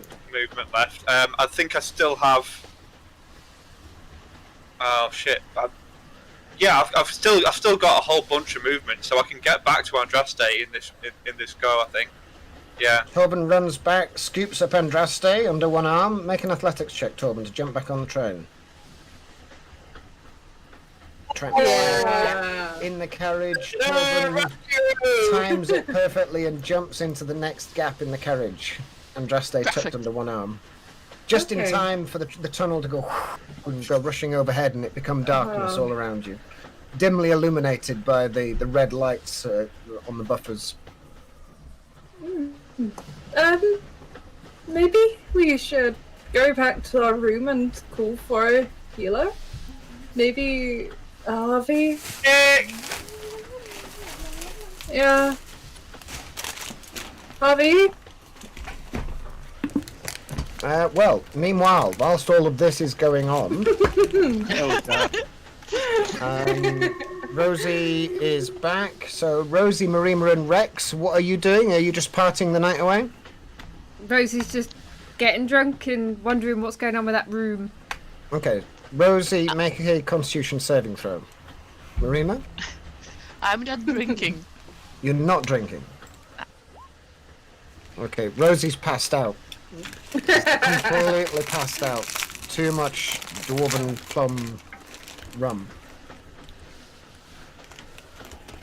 Rex is Okay. falling asleep as well. Oh. I go out of the room then. And Okay. So Marima leaves Rosie's room. Are you locking the door behind you? yeah, Okay. So Marima locks Rosie and Rex in their If- compartments in their if drunken Rosie- state. if Rosie is not, I make sure that Rosie is well tucked on the bed and Mm-hmm. everything, so she is She will be all right when she wake up. And even if I can, I put a little glass of water near the bed, so when she wake up, she can drink. Okay. Maybe a sick bowl. So you take care of Rosie and Rex before you leave Yeah. the room, but you And do then I lock the leave. door. Yeah. Okay. I leave the room and Guess, I mean, the fire investigators will want to know, you see, so you locked the door as you left. Okay, that's fine. yeah. Toasty Rosie. I'm joking. I really don't see why I would worry about where Tarvan and Andraste are. As you so step I- into the corridor, Marima, Yeah. the Warforged comes back down the corridor, stepping into the compartment with you. Nods its head at you, steps up to its compartment, unlocks the door and opens it, steps inside, closes the door again. Okay. I'm curious.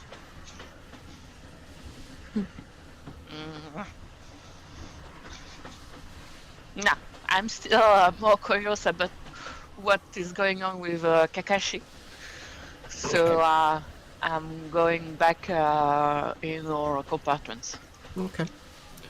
You can make your way easily enough across the divide between the two carriages using your chair's special techniques. Yeah. It is wooden floorboards interspersed with these very old rugs and carpets. There's a lot of people walked down these wagons, and you start to think about the history of the train. As you're looking around, you can see some emblems and scroll work up around around the windows. It looks like it's people's names, and these names are dwarven, they're elvish, they're human. There's even some unusual selections of letters, and you're like, is that a name? Wickerfuckerbizgi? And you're just not sure how you would even pronounce that in any known language that you understand. I had my name with my dagger. Okay, so Marima adds her name, scratching her name in a blank space. Yeah. Make a sleight of hand roll. Okay. Let's see if anybody sees you doing this. Sleight of hand. Mirima, the rebel. Yeah. One of the service bots comes floating down the corridor, and you hide your dagger behind your hand, and it goes on by. It doesn't seem to spot you. But your name is emblazoned like hundreds of people before you that have written their names on this carriage. Okay, and then I guess I I want to know where Kakashi is. I messaged Kakashi.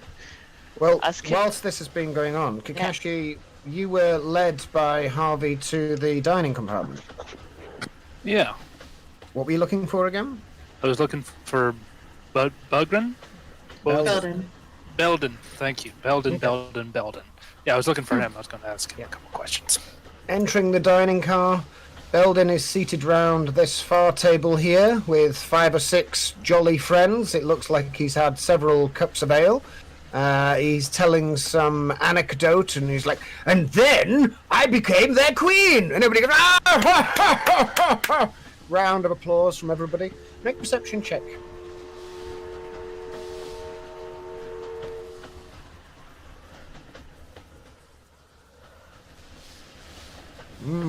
There are people listening to his story. Some of them, actually all of them, are wearing clothes. Okay. Roll I don't know why you added that little detail at the end, but... Well, I was going to say some of them are wearing clothes, but I thought, no, that'd be daft. All of them are wearing clothes. I can't get him on the board. Fuck it, he'll do. Does he look like he's going to get to the end of his story?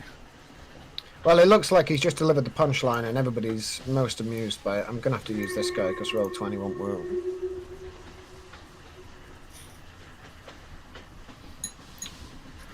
I'm going to go over and ask if I can have a seat. Join in the Henry, drinking. Pull up a seat, old man. You want a drink? Sure, why not? Just one more cart.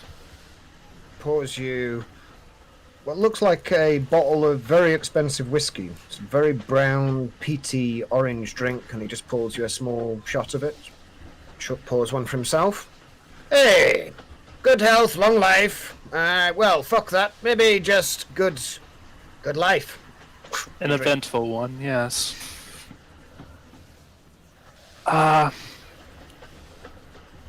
Now, just before I drink this, I have the belt of dwarven kind. Does that give me advantage on, let's say, Constitution saving throws against this? If any were required due to you excessively over drinking, then yes, it would. But it's strong, expensive whiskey with a delightful peaty aroma with orange aftertaste. All right, I take a shot just to get in the mood with everyone else. The bottle alone looks like it's expensive. I just take one shot and then turn to Beldam and say, I don't mean to change the mood, but one of my friends came over to talk to you. Andraste? Okay. She asked some details about, well, me, and was wondering, what did you say to her? He leans towards you, and it's the first time you can really get a good look at him, because it's been dark and today's quite a sunny day.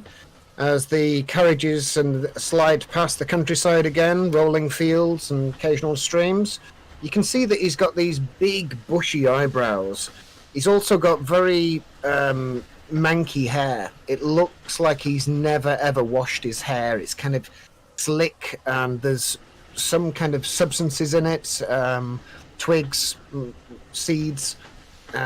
His beard is unkempt and very, very rough around the edges. He's even got streaks of dirt on his forehead and on his fingernails. He also smells. There is this pungent smell emanating from him. But deep beneath these bushy eyebrows, he has these really piercing blue eyes that are locked, laser focused on you as he leans forward. Well, that fucking train, shut up. And he says, hey, I knew a few things. I told her a few things. I'm a relative, you could say. A relative? Aye, we like to keep it in the family.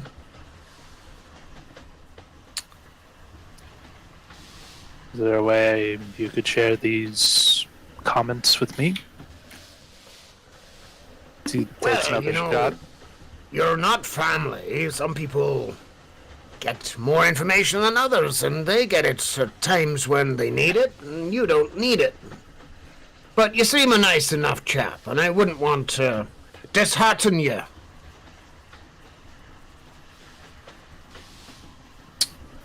Takes another shot of whiskey. Pours one for you. Couple of his friends wave to him and he's like, hey, alright, see you later. As his friends get up and go off up in the carriage. So you're more...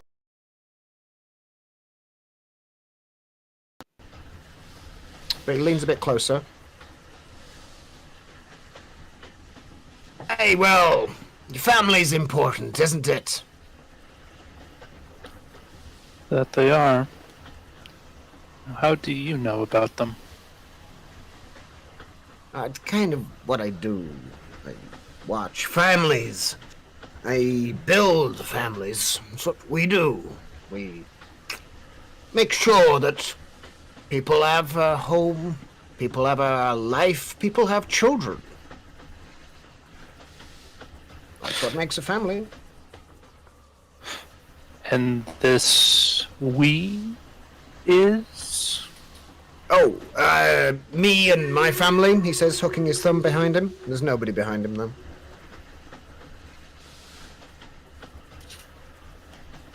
I'm guessing I can't see them. No, most of them are dead.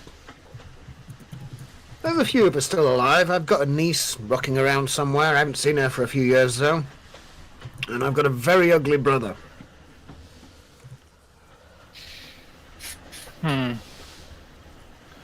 you can communicate with them, the ones that have passed on. Yeah, it's a family trait. We've always been able to communicate with each other. It doesn't matter where we are, we can just speak to each other. But once they've passed on, then you need my skills. It's a bit tricky. Does this have anything to do with a certain dragon mark? Oh, what do you know about dragon marks? Came to this world very recently and heard of a friend of mine used to have one. It was the Orion dragon mark. Aye. Another mark that popped up was one. What was its name? The mark of warding. Another friend of mine had it. You wouldn't happen to know anything about that, would you? It's a powerful sigil, that one. Powerful. Many people have wielded it before or tried. Not many houses even know of its existence. But it was forbidden. It is. In many places it is forbidden, but welcome to Karnath, where nothing is forbidden, thankfully. He takes another shot of whiskey.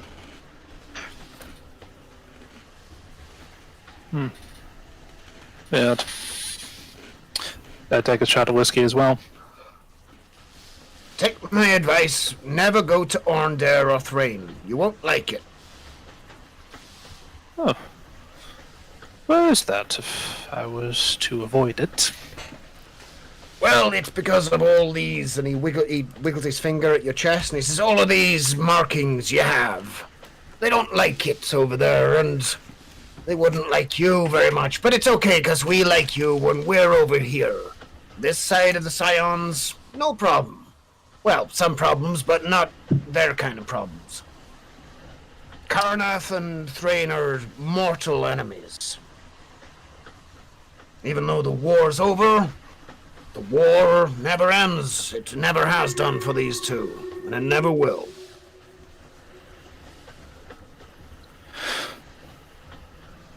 I feel like you're not letting on as much as you'd like. Not letting on as much as I'd like. I don't remember telling you about all the other marks I had on me. No, you don't need to. I can see them. His eyes are glittering blue. I see many things, and I'm very old. So for me to tell you everything would take more than this train journey.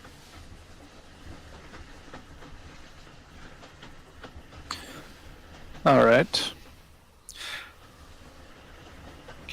Then let me ask for one quick question. Since you seem to know all-seeing. And he takes a shot. I don't see all, but I see a lot. What do you want to know? What is it for? You say I have so many markings. I understand that I have those. One of my friends told me that only one mark can be held by a person, and they have to come from a certain line of people. And yet here I am with all of them. How is that possible? That is a quandary indeed, isn't it? He grins at you. Well, only a very special person would have all of them. Why would a person have all of them? Well, maybe they're destined from all of the families. Not just one, but all of them. One family to unite them all. I think I met your brother once. I don't Mate- have a brother. Well, maybe not your brother. It might be an uncle or somebody. I don't know. I can see the family resemblance, though.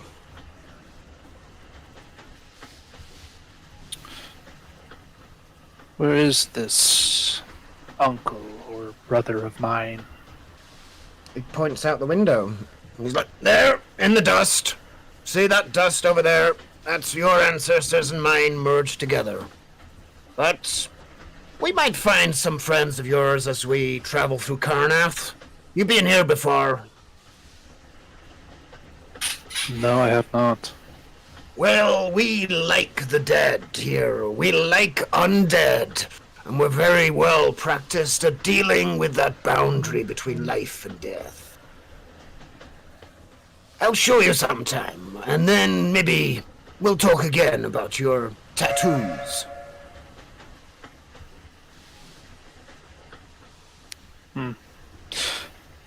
Well, thank you for the information for now, and thanks for the drink. I don't wish to take up more of your time. Not a problem, anytime. He pours himself another glass. I leave to rejoin the others after taking one last shot. Okay, going back down in the dining car. You meet... not him, he's not there. Marima coming the other way.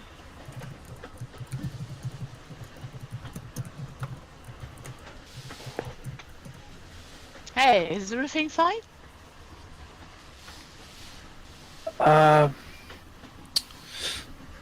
Yeah, I mean, chatted with one of Andraste's friends. A little descriptive, if anything. Let's just say that I don't remember a lot, and starting to worry that might not be the best thing. Yeah.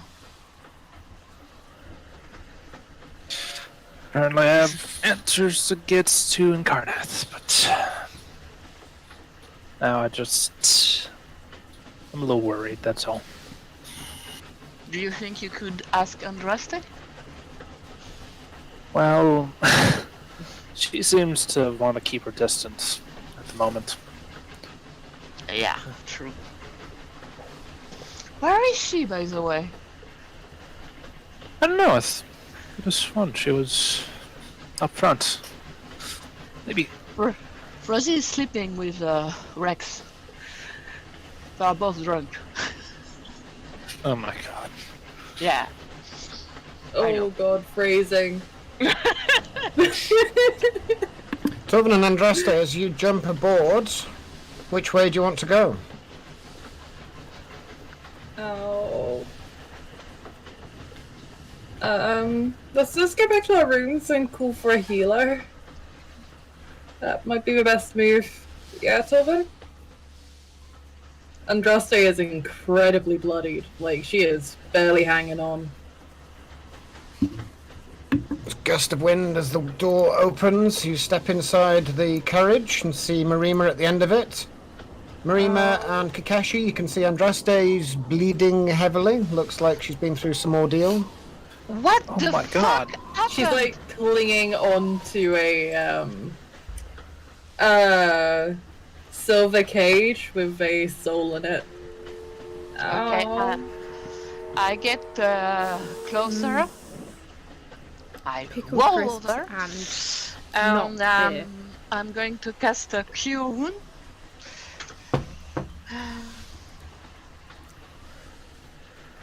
Yeah. Where is it? Let's see. It doesn't taste good, Looney. Doesn't. No. She also smells very crispy. There you go. Oh shit, thanks. 35, right? Yeah. Oh my god, what happened? What happened?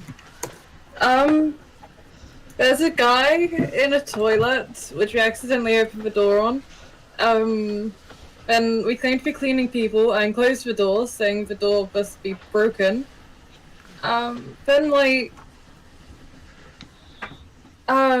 when he opened the door, he kind of freaked out seeing Torvin and tried to slit his throat. Of course, Torvin was a badass.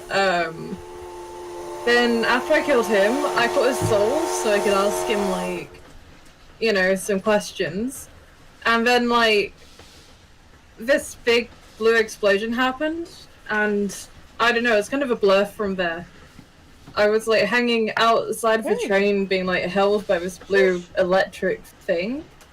Then Torvin killed it, I fell.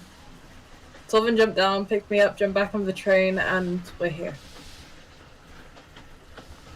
But now we can ask it questions, and thank you for healing me.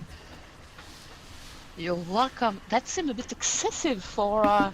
As you're having this conversation, Torvin's eyes light up red. Oh. Oh. Ah, crap.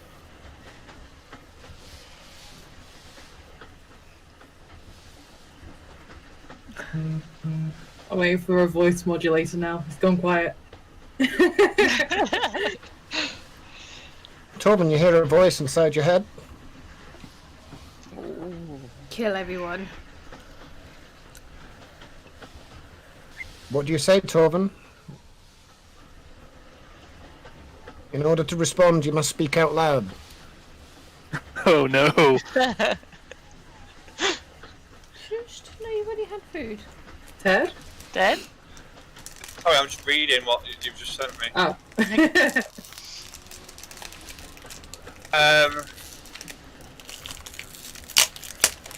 I don't know what you mean. Didn't think I was fighting any Warforged.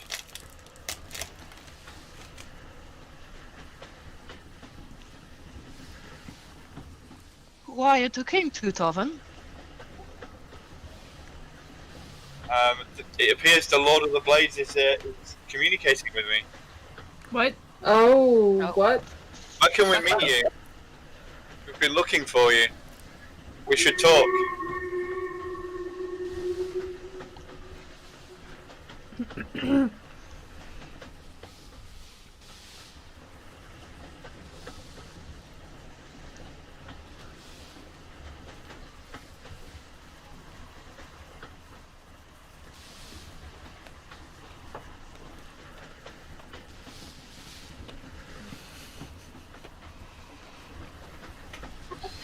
The Lord of Blades tells me that somebody is coming for us and we should be watchful to the east. Watchful to the east. Where is the east? Yeah, Torvin, where's east? Your watch can tell us. That's what Torvin holds up his watch and looks to find out which direction is east. It's out of the windows in roughly this direction is east. Okay. Yeah, okay. Okay. You're traveling southwest, that way. If someone knows we're on this train and intends to intercept us, we should probably leave before where they expect us to be. Well, I mean, we do have an assassin soul. She says, pointing at, like, the little, rather unhappy man in a cage. We question him. Yeah, who sent you? No response. Well, he has to answer. Does he? Yeah. Is he forced to? Hang on, let me have a look at the spell. It's a 6th level spell. He is my bitch. I can, like, get him to do 3 things. The first one I'm doing is asking him, and he has to. I'm watching the east on the window, by the way, watching that. Make a perception roll, Marina.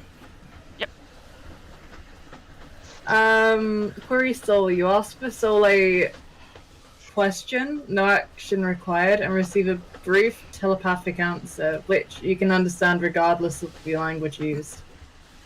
The soul only knows what it knew in life, but it must answer you truthfully. That's it. There's too much text there for me to read. Yeah. Okay. It's a big spell. So what's the question? Who sent you?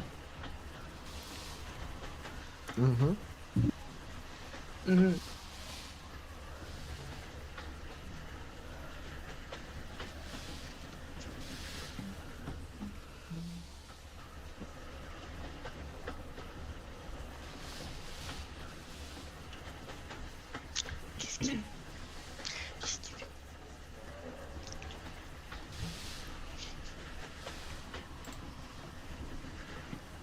Just a minute.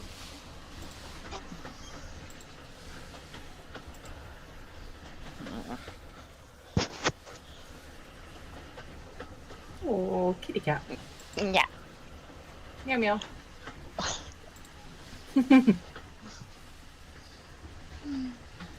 I think she likes me a little. A little bit. Very happy. Yeah.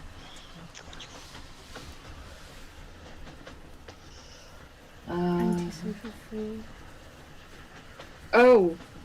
Apparently Kosh the Destroyer of Worlds sent him. Gosh. Doesn't Kosh. sound good. Does anyone recognize it? Nope. Who is he after? Okay, I only have 2 more things I can get him to do. Do I really want to ask about? Because it's clearly one of us, or all of us. He seemed very focused on Torvin, though. You can ask him why. Well, I mean, he's probably paid to. I don't know, I mean, I could, but... Okay, Is there any more of them on the ship? On the train? that's a good one. Is there any more of you on the train? Okay.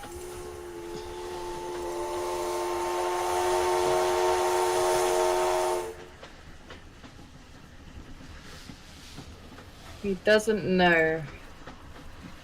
They work alone.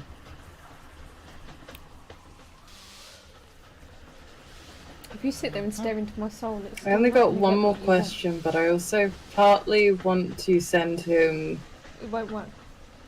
to my patron to see if he can get more out of him. You could do much more of a soul than I could at this point, and maybe he'll have some information to share.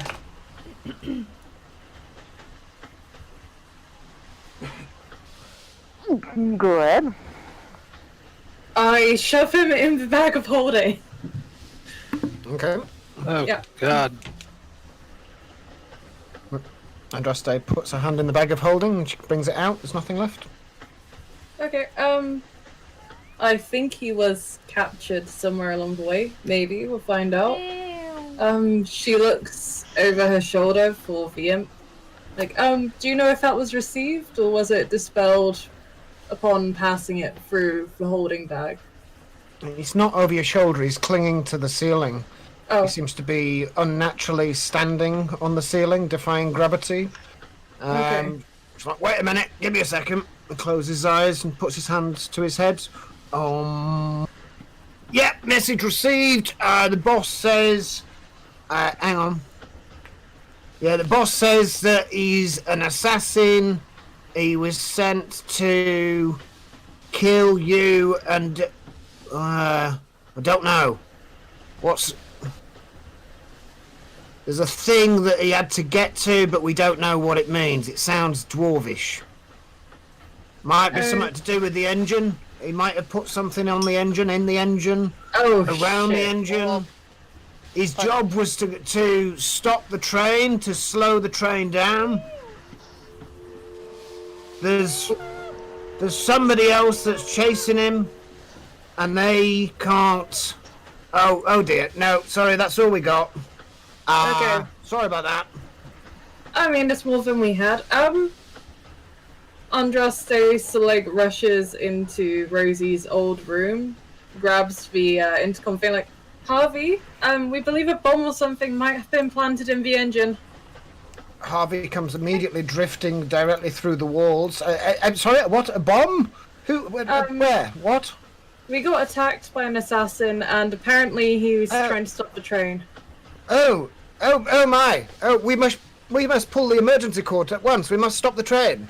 No, if we should stop No. the train, we need to get the engine checked. If they stop the train, Speed. we're gonna get attacked from the east by something or other. We just need to keep moving and raise the alert level, I guess. I don't know. Do we have any defenses? I mean, we Alert have level, us who can Defcon 5. fight. Is there anyone else?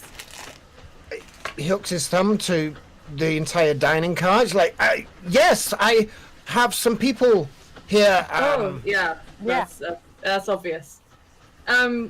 Is there any like big onboard intercom that we could just like blow to let people know that keep an eye on these? Yes, I can take care of that.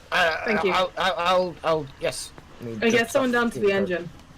Yes, engine, sure. Yeah, okay. He goes off.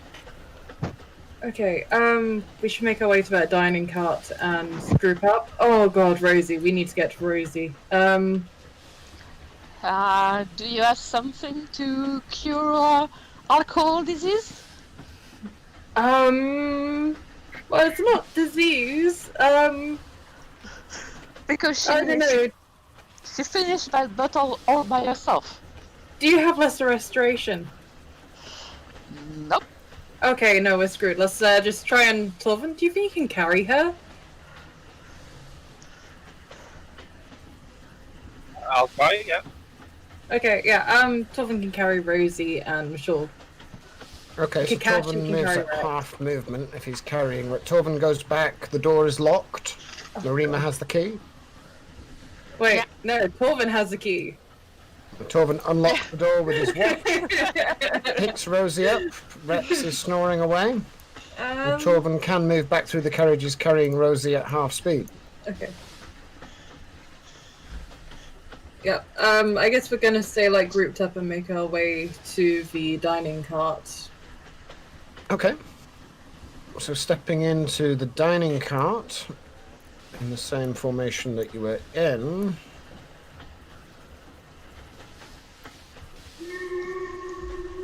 Where's Marima going? Okay, down. Yeah.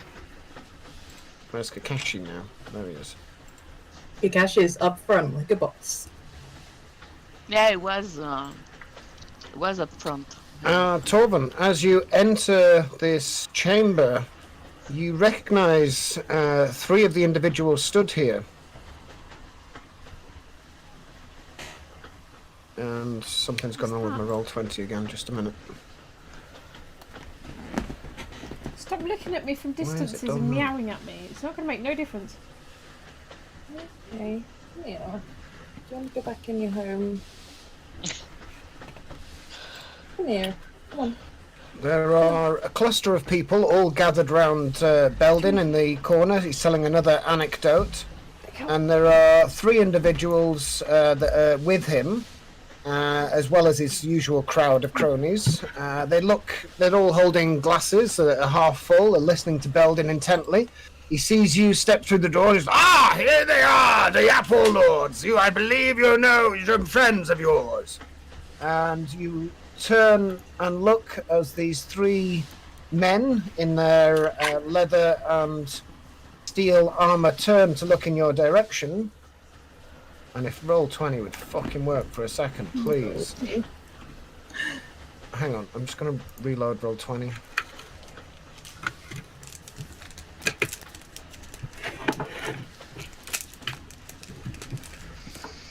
Thank you. These 3 men, let's see, Torvin would recognize, Andraste would recognize.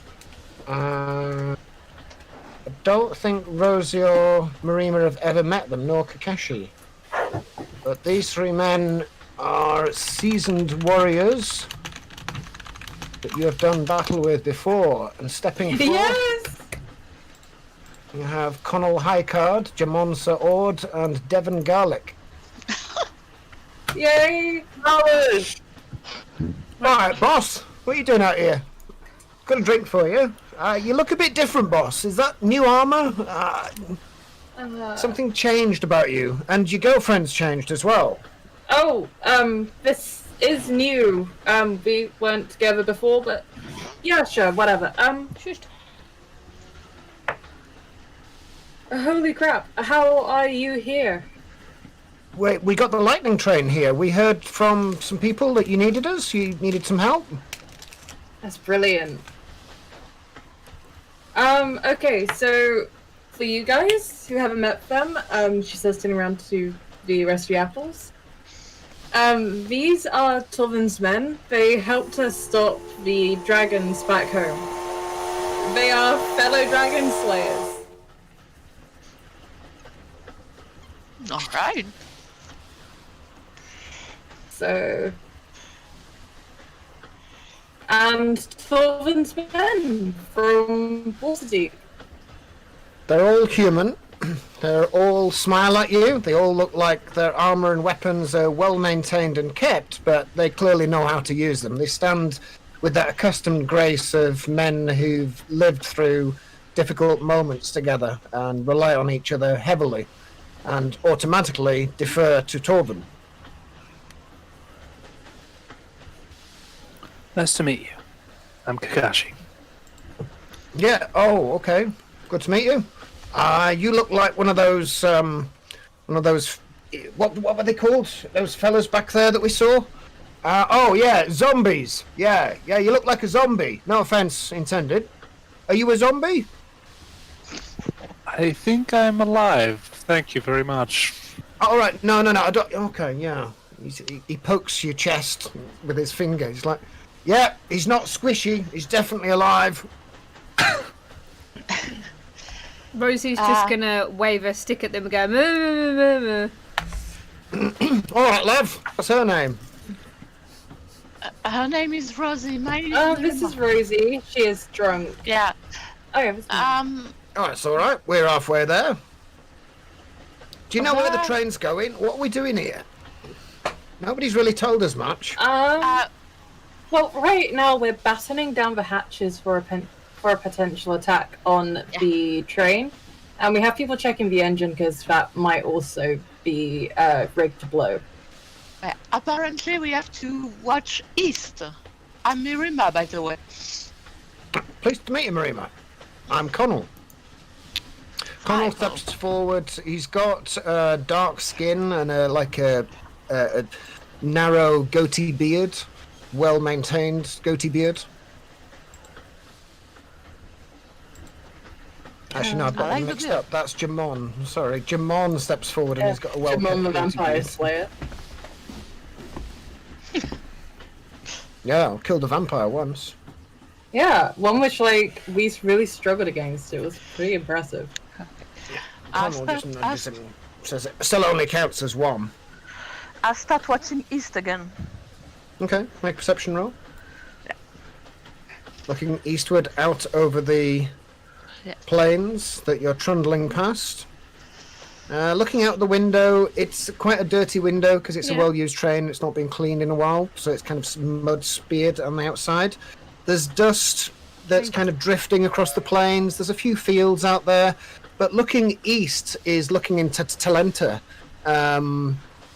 You don't know much about the country, but it looks like it's flat, barren, hot, and devoid of settlements as far as you can see. You can see the occasional something moving at distance that's kicking up dust and dirt behind it and leaving a wake of dust, but it's miles and miles away. Nowhere, not coming towards you. It's running parallel. It's running towards the mountains or away from the mountains, because you can also see the mountain range disappearing to your left out the window. Andraste's gonna move up to Belden. And just like say, okay, is there any? Have you heard of a rather nice sounding gentleman called Kosh the Destroyer? No. Well, so I'm not a specialist in these parts. There's the guy. What's he called? The newspaper guy. Go see him. He knows about this place. I'm not a specialist in this place. I'm just a specialist in death. Oh, lovely. Yeah, it is. I like it. I mean it. Oh. I don't like Oh, dying. my but- condolences. I didn't realise you'd died already. Nice body. Like, what have you done with it? Do you have any idea where my markings came through? I mean, it's a new Markings? body. I didn't believe they. Yeah, she just kind of like points to these like black marks where her elven runes used to be.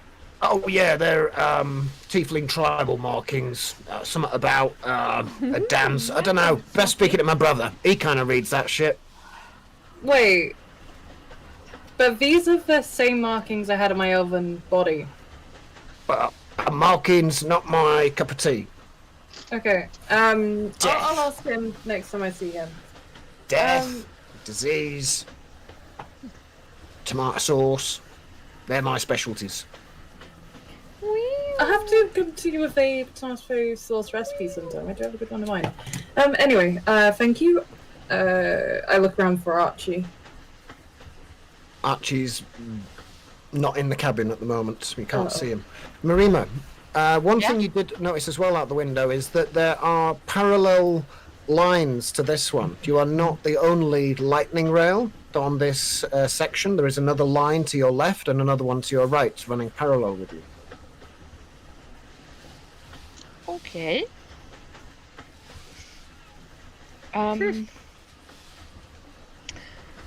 Can I try to cast message toward Major Taff to, if I have any idea where it can be in the train, to tell him that there is a threat to the train and we are in the dining car? Okay. Just a minute.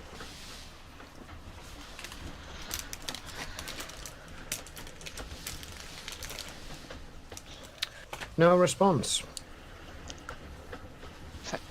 No jelly beans.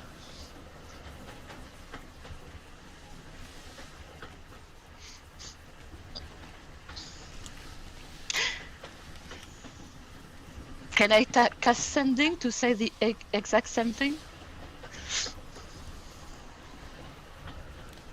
Okay. This time I So you pull don't out your need to know little where it is. bit of copper wire and whisper into your hand. Yeah. What's the word that you're sending? Message? There is a threat to the train. Meet us in the dining car. Mm-hmm. That's 16, I think, or 14. Yeah. Ah. Is that all? Yeah, I'm not jester. Oh, Marima, I'm not on the train anymore. I got off at Irontown. I just had to get you out of. Go speak to Harvey. Harvey should help. Stop the train if you need to. Send again. Okay. That's all you get. Okay.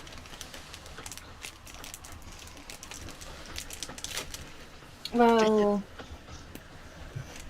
I have faith in Harvey. I mean, he's quite powerful. He's a ghost. For now. That can't open doors. He has to get droids to do it for him. Powerful creature, yeah, but he can't touch anything.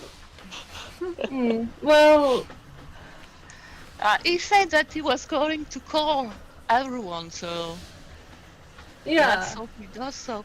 Do you think we should go nearer to the engine to be sure to be able to act if anything happens to the engines? I mean, When it blows if up in they your do face. explode, do we really want to be there? Devin holds up his hand. He says, I used to work on a farm. I know a bit about engines. Okay. I mean, best shot in it. Torvin, you can help him, right? Like, you got good mechanical knowledge. Like, I'm sure the two of you can work together. I would help. Yeah. Okay, we need to have a break. Do you guys happy to have a break now? Yeah. Okay, let's have a 10-minute break. Super. I'm loving this light bulb right now.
go on.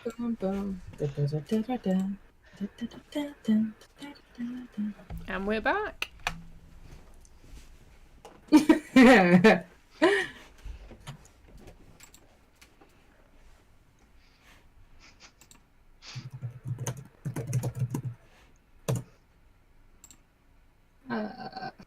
Oh, really, Sirenscape? Really? You had to do that, didn't you?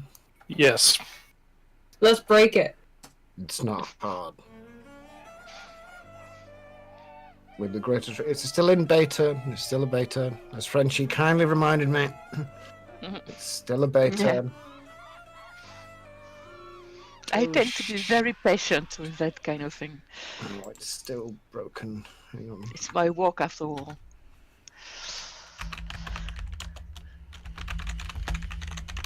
It Just is break linked everything. to my account. It is definitely linked to my account. Please give me my account. Thank you. We are You messed up experiencing my face. technical issues. Did you see the little thing that I bought for Halloween? No. Look at that. Aww. There is there's an eye inside. I see you. I bought a few Halloween things. I mean, I'll show you something. Like I've got a spell bottle. I have that creepy ass wand. I have this. Oh, I also have these guys. Oh, I'll get them. Oh, yeah. both. They're great. Headset off. Sorry, I lost control of Sirenscape. Hang on just a minute. Oh, fuck. Is You it were never okay? in control. Can you guys hear it? I did a no. second ago, but not now.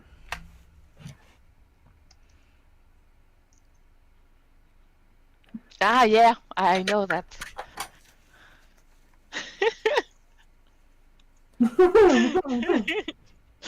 Yeah, Willow had one and I needed one. I feel like That a was spider terrifying. Yeah. Oh. Aw, it's just a little plushie. I also have this one, which is.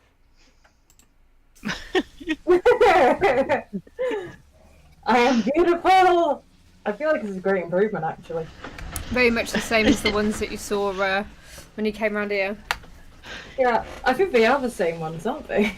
The one with rabbits is, if you've Yeah. got that one, is the same. Yeah. Yeah. Well, that's why I got it, because I just fucking love Jaws, as you know. So it's just like, oh shit, I can get one, so I got one. I'll have Okay. to dig that picture out. We've got the Oh, train yeah. and the sound effects working again. Yeah. Well, And great. what would you guys like to do? Well, we should be getting ready for an attack, but we could also take Belden's whiskey and Torvin's men and get really drunk, and then fight the next load of things drunk. Belden hears you and snatches up his whiskey and he says, "You're not taking my whiskey anywhere." Hey, I'm not taking it anyway. Be You stay away with with us. Come on. No. It's mine. Please. No. Okay, I'll Torvin. share some of mine with you. Torvin, can you and your technical friend go check on the engine? Yeah. Andraste's just going to continue to argue with Belden, so like trying to do a trade with like Daggerful wine for his He whiskey. lifts his arm in your direction, Andraste. Make a constitution saving throw as you inhale the stenchiest, foulest BO in the world. Oh, I have resistance. Resistance to BO. Wow. Yeah, it's delicious. It's quite delightful from your perspective. Torvin, you Okay. step into the next carriage with Devon, is it? Torvin? Ted? Does that mean you're putting Rosie down because Rosie's still kind of half drunk, inebriated, or are you taking her with you? I left Rosie down in the corner. Okay, Rosie gets put down in the corner on the floor. Like, would you like to put? There isn't really a bed in here. Oh, Rosie well, just what the hell. starts singing in the corner. Yeah, Rosie, you wake up and you've got a bit of a headache, but you're alive.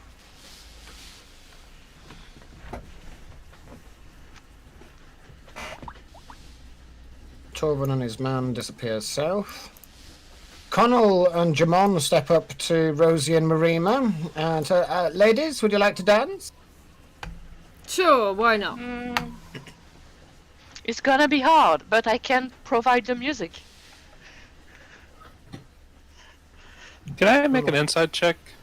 Connell takes Rosie by the hand and leads her onto the dance floor. On who? Just on the guys, see if they're genuine. Just on Torvin's men to see if they are who they say they are. Yeah, make a insight check. They are definitely men. They definitely seem like warriors. They don't seem to even have the slightest ounce of deception in them. Alright, just wanted to check. Okay, I'm still checking by the windows from time to time. I'm going to go near the engine. I'm going to follow Torvin. Oh, you're not coming to dance with me? What's wrong? What's the matter? Says Jamon, twiddling his moustache. As far as I understood, there is going to be an attack on the train, apparently. Jamon looks out of both windows. He's like, well, it's not here yet. We've got time for a dance. He looks at Kakashi. He's like, do you want to dance? I'll pass. No thanks.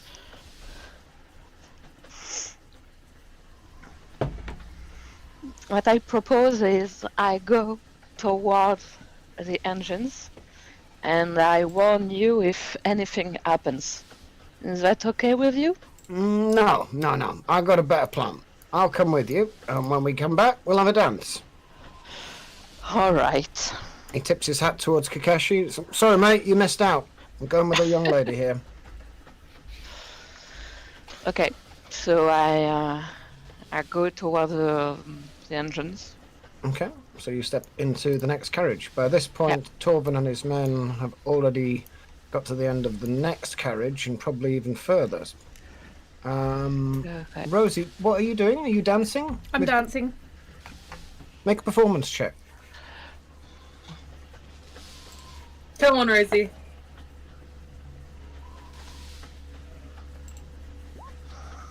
$11. Bit staggering around. He kind of like, wait, careful, mind that. Oh, sorry about that, sir. Didn't mean to spill your drink. We'll get you a replacement. It's all right. Careful, you're a bit tipsy, aren't you? Says Connell. Well, you know, what are you going to do? Dance. Okay. He does his best to do a jig. See what he rolls. 14. So he's merely in line with you. He's fairly merry as well. Andraste, you're still arguing with Beldin. Kakashi, what are you doing? I'm just gonna keep an eye on everyone, seeing if anything bad happens. Make a perception check, Kakashi. And Marima, since you've mentioned that you've been looking out windows. Yep. Dirty windows, Kakashi. Plains, dirt. Nothing out there. Marima, wow. As you're walking through the carriage with Jamon, you're glancing out the windows, and you pass one window and you think, what was that? But Jamon's behind you, so you don't stop. You wait till you get to the next one, and then you stop. And you peer out at the horizon. And I'm going to type you a message, but we'll get to that in a minute, because whilst all of this has been going on, Devon and Torvin have stepped to the next carriage. Torvin, make a perception check.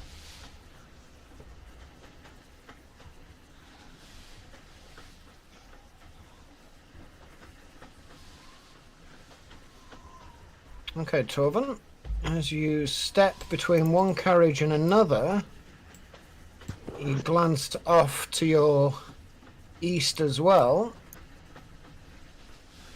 You'd be just about there in order to see anything. And you can see a cloud of dust on the eastern horizon. This is also what you see, Marima. with a bit more detail I'll give you in a second. But the cloud of dust on the eastern horizon certainly looks like it's maybe about 50, 60 miles away, and it's kind of on a constant bearing. So if it maintains that bearing, it is going to collide with you further down the track somewhere. You don't know if it's following a road, but there's a lot of dust that's being kicked up. Marima, Yep. you notice, as well as this cloud of dust, running alongside the train, but quite low down, along the side of one of the tracks. There's still a track in front of you. There's been no lightning trains going either way on it. Is a small creature that is two-legged. It has a tail that's helping it balance, and it's kind of shifting from side to side as these legs are pumping away. It looks like it could actually go faster. And occasionally it's like glancing underneath the carriage or at the train as if it's kind of like gauging what kind of speed it needs to go at. And you notice that there's not just one, there's 2 or 3 of them, and they all seem to be racing the train. Tiny, they're like the size of a dog or a chicken. Okay. They look reptilian, these like tiny little heads. After your experiences in the caves, they might look like a kobold on 2 legs running at speed. But they're fast kobolds. Yeah. Smaller than a kobold. It's like a kobold's pet. Okay, I point that to Jamon. Oh, yeah. What strange little critters. Yeah. And do you see the cloud of dust? There is something going for this train. He squints off in the direction that you're pointing. He's like, yeah, it might be a sandstorm. I don't know. There's not much out there apart from sand and dirt, from what I know. Look at Okay. I send a message to Kakashi. To tell him that there is to check on the cloud of dust coming from the east. So maybe it will give him some sense to see it.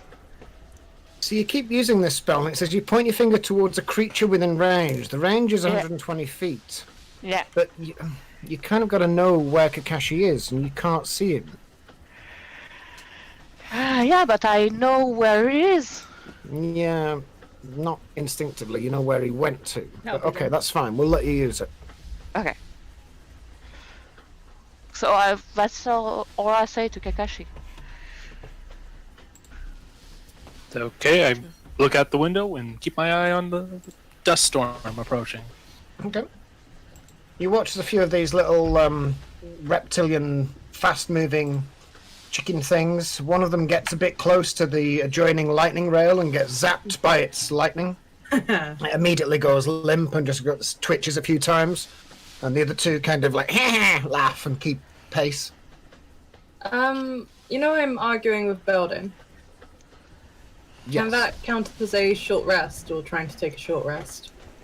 If you want to try and take a short rest for the next hour, yes, sure. Yeah, I'm fine with that. You've been arguing for about 15, 20 minutes so far, Yeah. if that. So 40 minutes left of arguing. Sounds good. Okay, Torvin and Devon, you step into the employees' cabin. There are a few people sleeping in here now. You step up to the next door, you open it. I keep going towards the engine, by the way. Mm-hmm. Not stopping. Yeah, you're coming along as well. Yeah. Torvin, are you opening the next door? Alright. The next one is the engine itself. And there is only one compartment with one person in it. As you step into it, you realise that it's actually not big enough for all 3 of you. Well, it is kind of just. Hang on, I'm just going to use... Oh, we just need... I don't have a train driver. Him. There. He's a small gnomish man, and he turns around, one hand on the controls, just like, can I help you? Says, peering through a little window in front of him. This is for crew only. You're not supposed to be up here.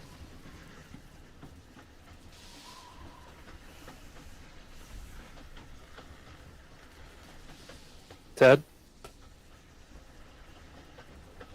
Devin looks at him and says, sorry, we were asked to have a look at the engine. Something about a bomb.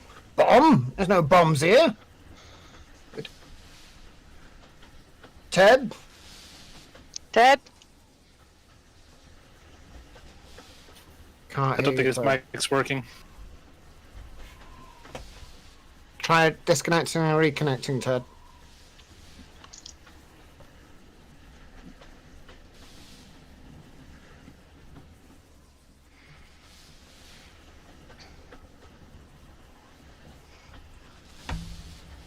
Nope, he's not having much luck there.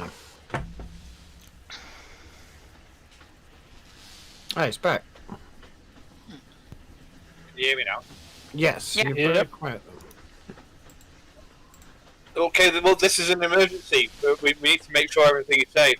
An emergency? Well, I best stop the train. And he pulls a big red lever in front of Oh, him. no, don't stop the train. Well, why not? If we stop You the said it's train, an emergency. But we need to... what's the emergency? just maintain the speed, and we're just going to check that everything's okay. Well, what is the emergency? I'm the engineer. If you're going to tell somebody, you should tell anybody. Tell me, or I'm going to pull this lever. We've been told that there's a bomb on board, but it's going to go off if we slow down. Oh, for God's sake, I hate that play. Really? Okay, fine. Your name would be Keanu, no doubt. Okay. Where is this bomb? And what speed do I need to maintain? 50? We can't do 50? Are you joking? We're doing 35 now. That's almost what this old girl can do. And Maggie Alright, well- gets 38. Yeah, make it go as fast as you possibly can. Right, okay. Oh no. Pulls a variety of levers and you feel it accelerate a little bit, but not an awful lot. To like investigate to see if it's been tampered with or anything.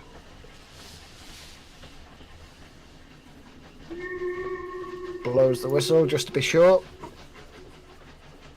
Right, well, do you know where this bomb is? No, we don't know, but are there any spaces within the engine that something could be concealed with it? Thousands, but you can't go up there. You're not House Orion for one thing. And we're not insured. It's impossible to get up there with the engine moving. I have to suppress the elemental.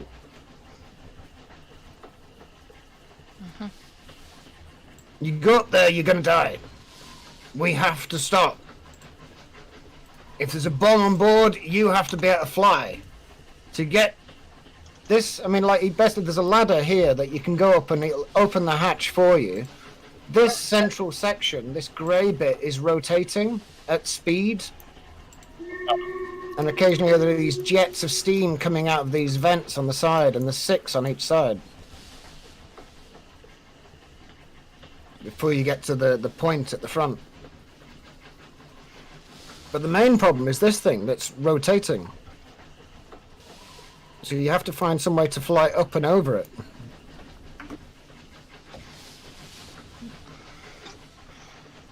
Making sense? Yeah. Well, I can fly over it. Do you want to? Yes. Okay, so as an action, Torvin activates his flying wings helmet Right. thing. Flies into the air 10 feet. Unfortunately, because of Torvin's really bad passive perception, he goes splat into the tunnel wall just as the train goes. No, he doesn't. That'd be too. Torvin flies over the working parts of the engine, flying along, hovering above. There are tunnels in front of you, but they're miles ahead of you. What do you want to do, Torvin? Devon sticks his head out of the hatch. He's like, I can't fly, boss. Yeah, well, I'll look to see if I can open a hatch or anything. Make an investigation check.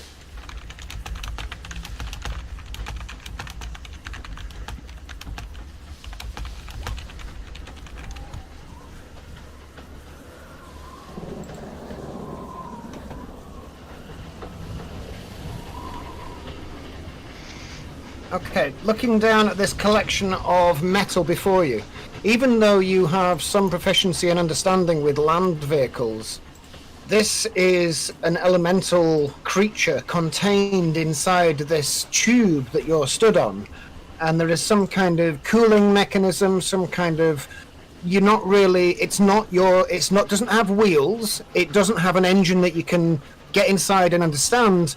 This is raw elemental magic, harnessed through the power on control of wind and electricity, and can only be utilized or maintained by House Orion. You know this from your journey with Tristan on the boat. What exactly are you trying to do, Torvin?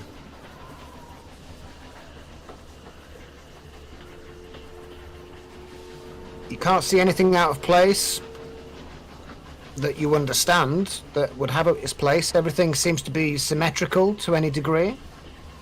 There is a hatch right in front of you. It looks like it's like you have to turn it in order to get it open. Okay, I open it up. Okay, takes a few turns.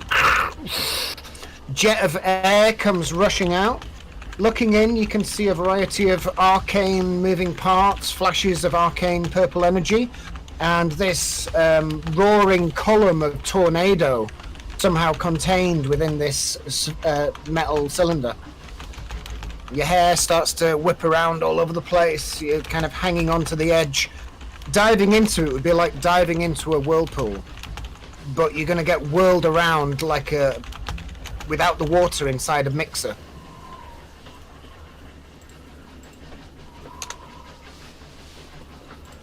Make an investigation check. Make a perception check, because you're just looking inside. You can't see anything other than what looks like there's things that are supposed to be there.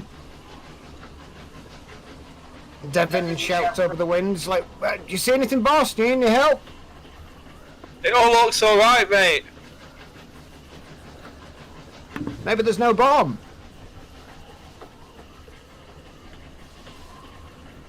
I keep going forward just to see what else I can see. Okay, make a athletics check, Torvin, just to make sure that we can stay upright. Or are you flying? Yes, I'm flying. That's good. As you hover over the train looking down it, make a perception check. Again, nothing looks out of place. You can see the points jutting in front of you. The lightning rail extending before you. Looking off to the left and the right, there's just scrub, bushlands, the occasional stream that you pass over. Does the track look fine ahead of us and everything? Yeah, it snakes off across the plains in front of you. And is this cloud still getting closer to us? Looking in its direction to the east, yes it is. It looks like it's got a bit closer, but you've still got maybe a few hours before it's going to be anywhere near you.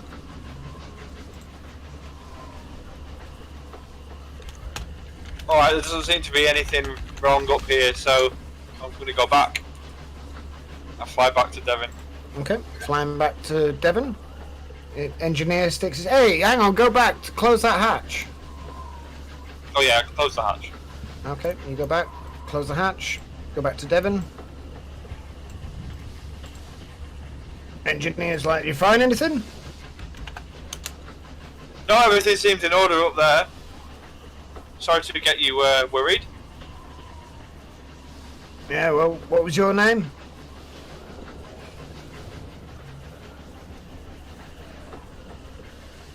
It's Torben. He extends a hand to shake. It's like, Yeah, Torben's I'm Tamar. Okay. We make a good team, Tamo. Tamar and Torben. And what's your name? Devin. Tamar and Devin shake hands. Okay, just keep driving the train as fast as you can. Yeah, we're doing 37.2. Okay. That's the most I can get out of the old girl.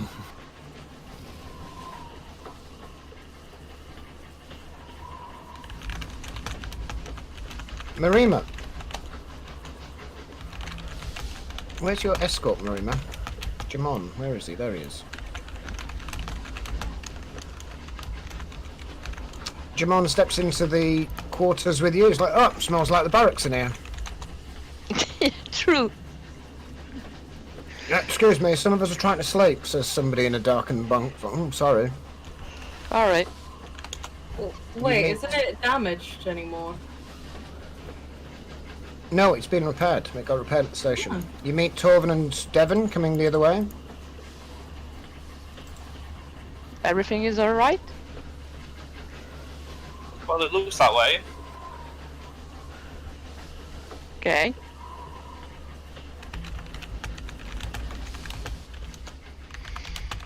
I actually have no idea what to do next, except maybe let those people sleep. Well, it's starting to get dark outside. The sun is slowly setting.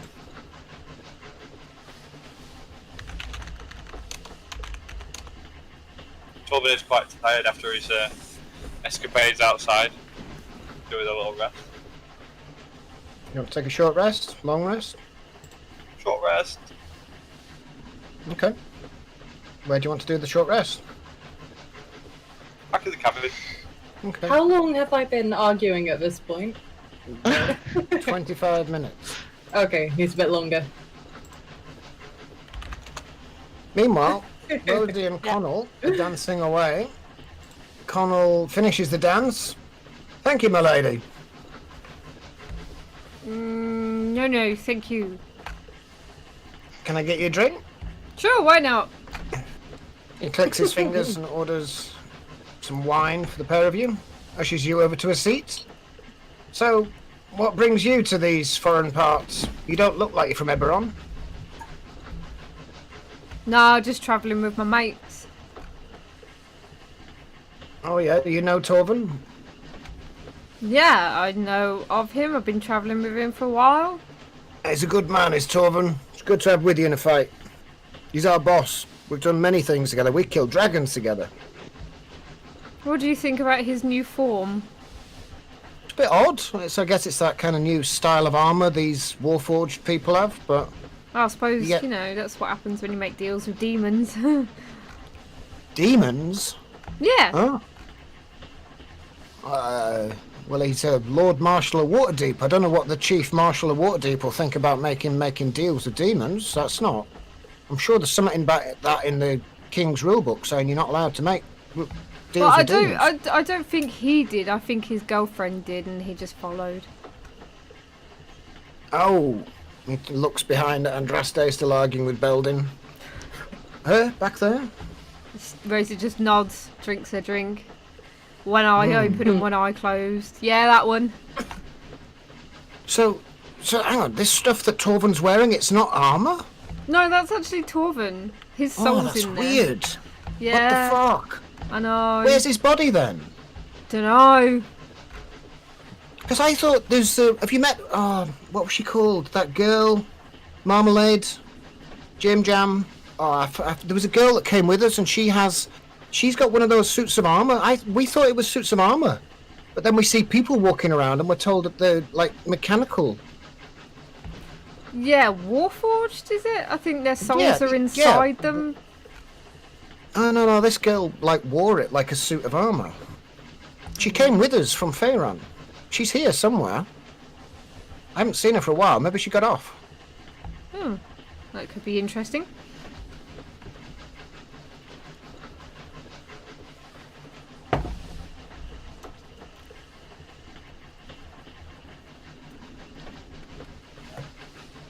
Rosie and Connell exchange drinks and share the sunset. Ooh. Get in, Vegemon. No, that's Connell, not Jamon. Oh, Connell. Jimon. Jamon is with me. Ah, get in, Vegemon.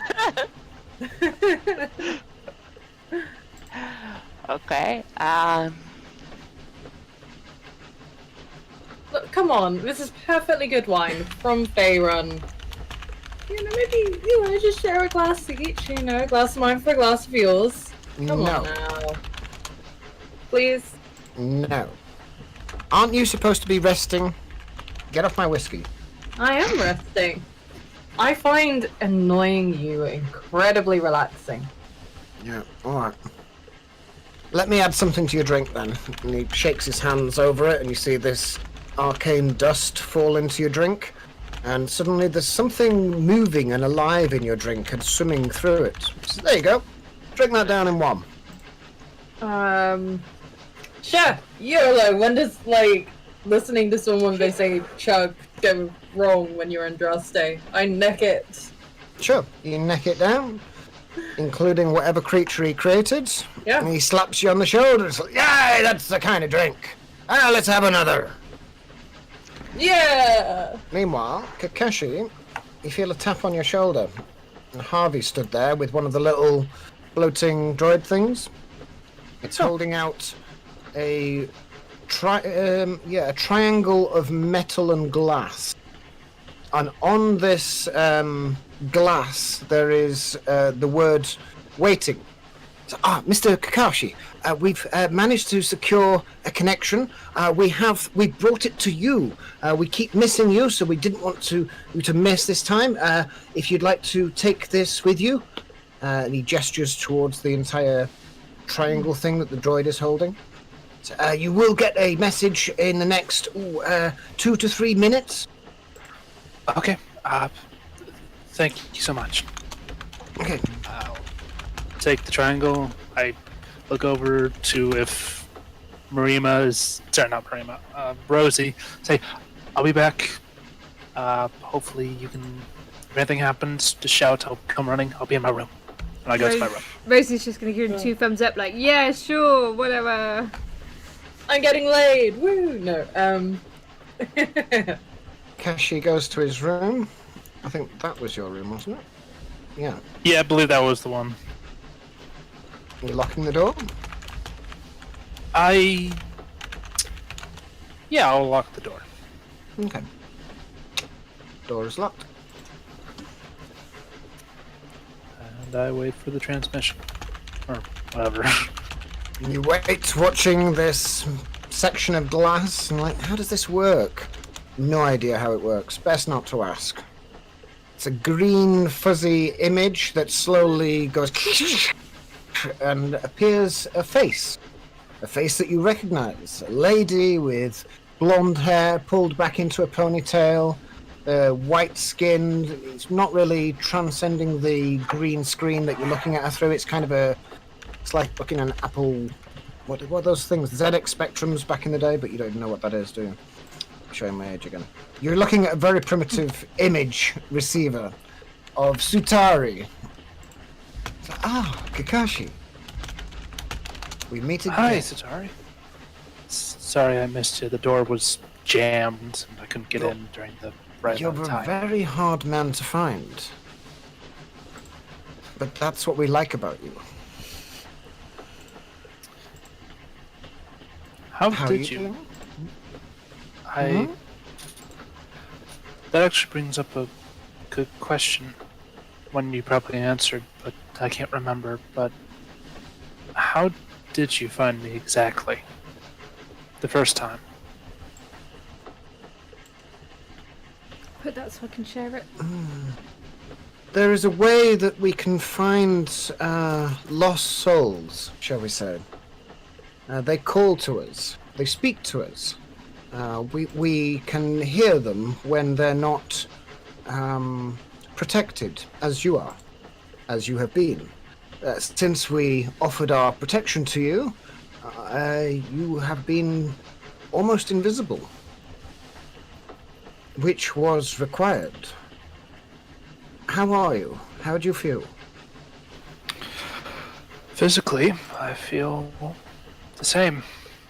You know, still taking wounds here and there, but alive, if that's what I can be called. You are most certainly alive. I believe you found out I'm afraid your family are no longer with us. But they are... It's difficult to explain. They are with us, but they are not with us. They are not alive. So, figuratively, they're with us. Well, some of them are physically with us as well, but they're not the same as they used to be. Are you familiar with the undead at all? Do you know what a zombie is? Yes, I am familiar with what a zombie is. Some of your ancestors are now zombies. Lovely. And they're That's- actually quite nice. They're really, really delightful people. Very well spoken. Very good to have with you in a fight because they're quite resilient to damage. How are they alive? I mean, how are they undead? Magic. The magic I of expect- Karnas. The peoples of Karnas, thankfully, don't see the end of one's physical form as the end of life as we know it. Either because the forms transcend, or the souls do, and there's even ways they can be encouraged to stay behind and to finish what they started, as some of your ancestors agreed to. Oh, that is some news. Well, you will be meeting with them soon. I believe you're on the lightning train heading for Zombie Town. Yeah, is that literally what it's called? It is. It's called Zombie Town for a good reason, though. It's occupied by the zombie clan. Most of them are your ancestors. They wear similar armor to you, in fact. I'll be overjoyed to see them again.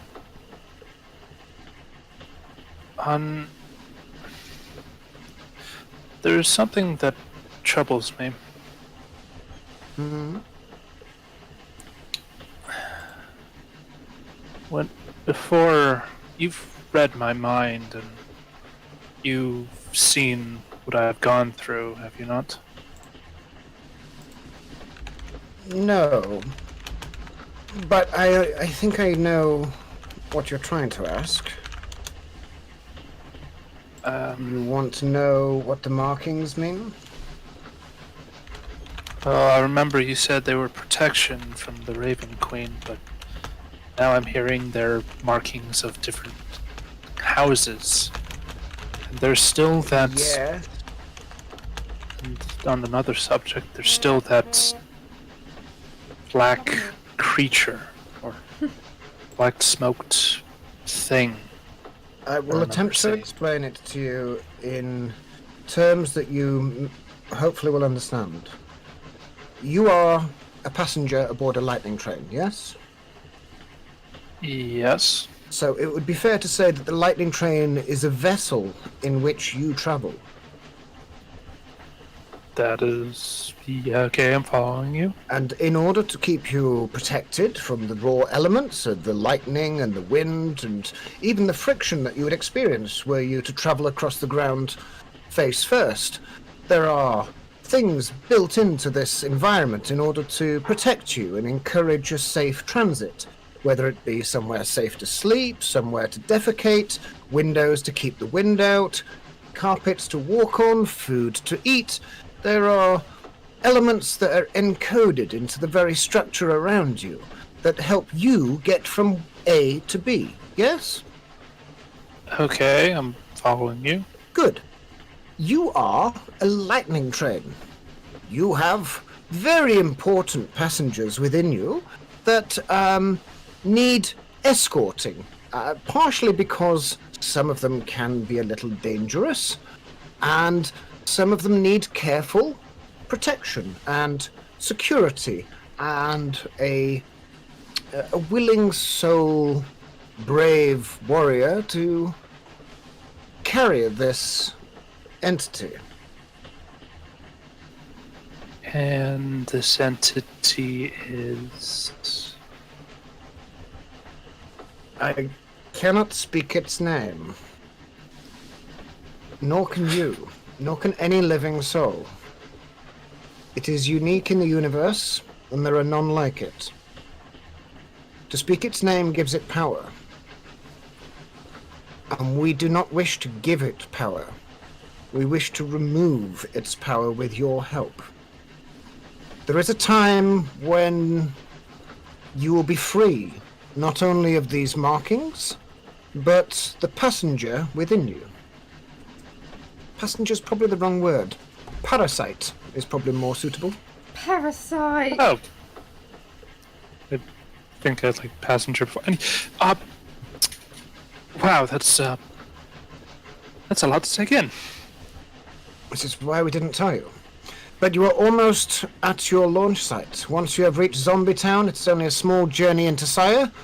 Once you've met with some of our contacts there,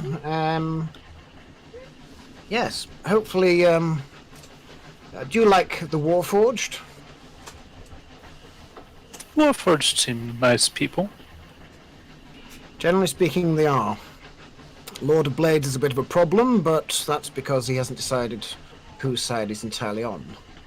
But we may be able to sway him to one side or another, or if not, we've certainly got most of the assets required in order to deal with him. How is Nagi faring in all this? Has it remained hidden still?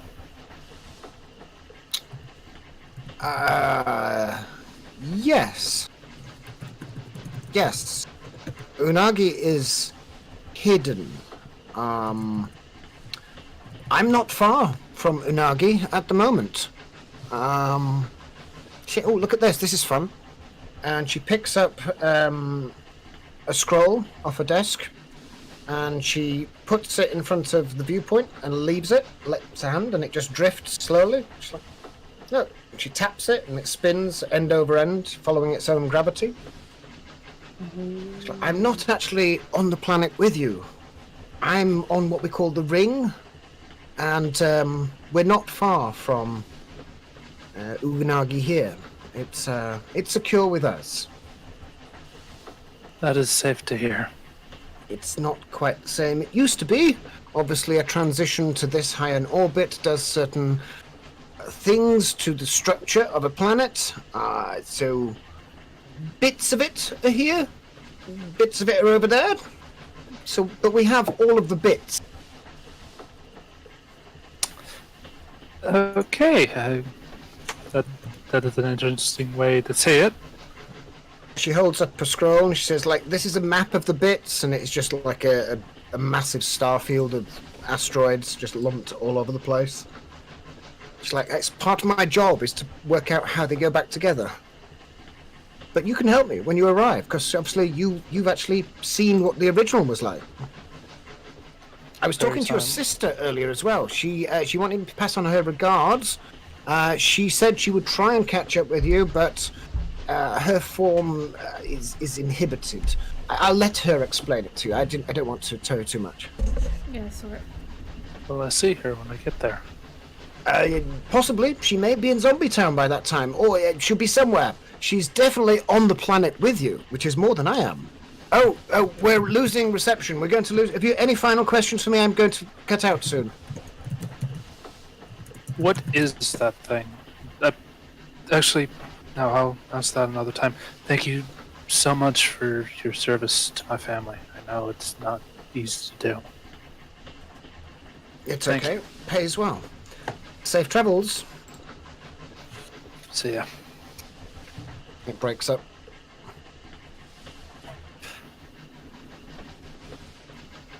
Kind of just wipes a tear away from his eyes, says to himself, I finally get to find you after all this time. As you're having this Geez. thought, you notice movement out of the window next to you. Ah, crap. And you look out of the window, and even though it's dark, something is sliding past you in the darkness. It is faster than you. It is outpacing you. As another lightning train running along a parallel line starts to pull ahead of you. I get out of my room and run to the dinner table. Or dining card. We might have people in another train right next to us. Okay, so first of all, Did we Kashi get our short rest? moves 5 feet here. Use your action to unlock and open the door. 5 feet here. 15, 20, 25, 30. So Kakashi gets to there. I'll be generous and let him go there. I was about to say that I was going back to the dining car also. Yes, you were also heading back. Sorry, I forgot about you, Marina. You've been Did with we Jamon. get our short rests? Just. Yes. Marina, as you pass the door here, as you're heading north, you can hear voices inside. One of the voices is speaking in Elvish, which you recognize immediately. Yeah, sure. And this voice is saying like, yeah, but they're not going to get any closer, are they? I mean, what are we going to do? We can't really deal with it on our own. It's like, oh, no, the others will take care of it. I don't think it'll be much of a problem. Oh, it's fun, wasn't it, last time? They seem to be reminiscing about something, but also a little concerned about something that they can't really handle. Okay. And Jamon turns to look back at you. It's like, are you listening at keyholes now? I'm a curious woman. I'm always listening to everything I can. I only saw one person going in and out of that cabin. Correct. A Warforged. So, who they are talking to? Jamon says, are you asking me? Oh, look, a train, he says, as another train starts to overtake you. Yeah, there are several rails there, parallel to ours.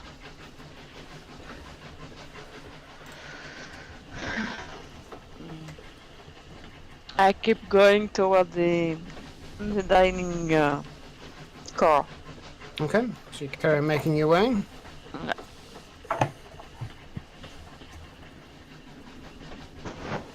You would get to about there.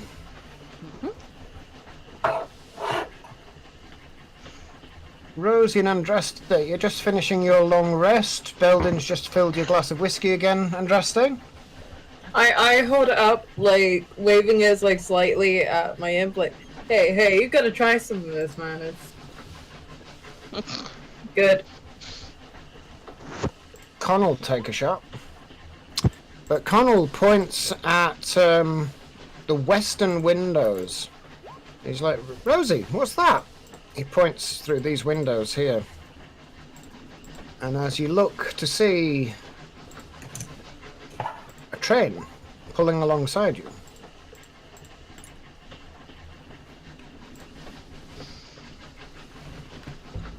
Oh, hey, that's a train. Can I look At the here same through the time- window? Exceptional. Oh.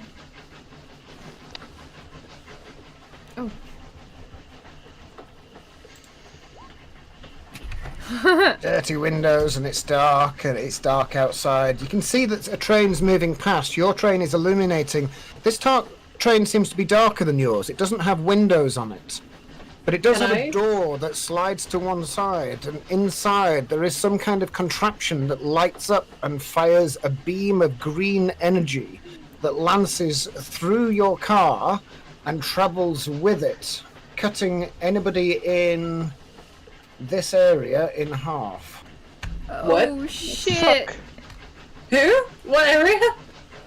Everybody in that section of the car just gets lasered. Oh, As fuck. the laser beam activates as a constant green stream and cuts all the way through the train as it starts to accelerate. Oh shit! Oh, okay. I'm suddenly really glad we're in this part of a train. I'm suddenly feeling very sober. Yeah. Now, is it like a line, or is it just completely obliterates that part of the thing? It's completely like smashed through the windows as a constant energy beam, and then the train's accelerated it with it cutting through people and the compartment as well. There's a roaring of wind as the wind catches the roof of it and tears it back like a tin opener, and you are more or less exposed to the elements. Are we still moving? You are. Roll initiative. Oh, Shit! Oh my god. oh no. Just I'll in tell you regard later. to whereabouts Torvald and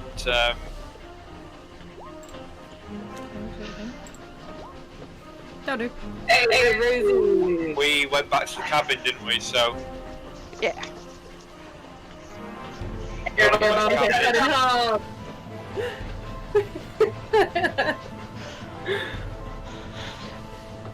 Jamon, it's time to show your worth.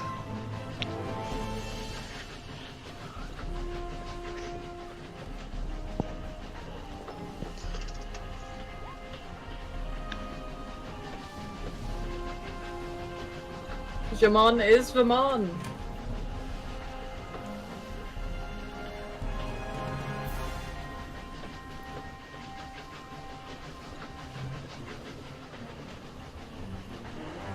Give me a minute. That is 15. That is 40.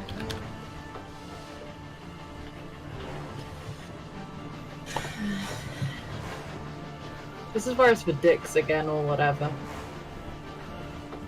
Yep, Harvey would die in that initial first barrage. No, Harvey! Wait, isn't he a ghost? He is. Oh, that's not good. So yeah, no coming back type of thing. Yay! Bye, Harvey!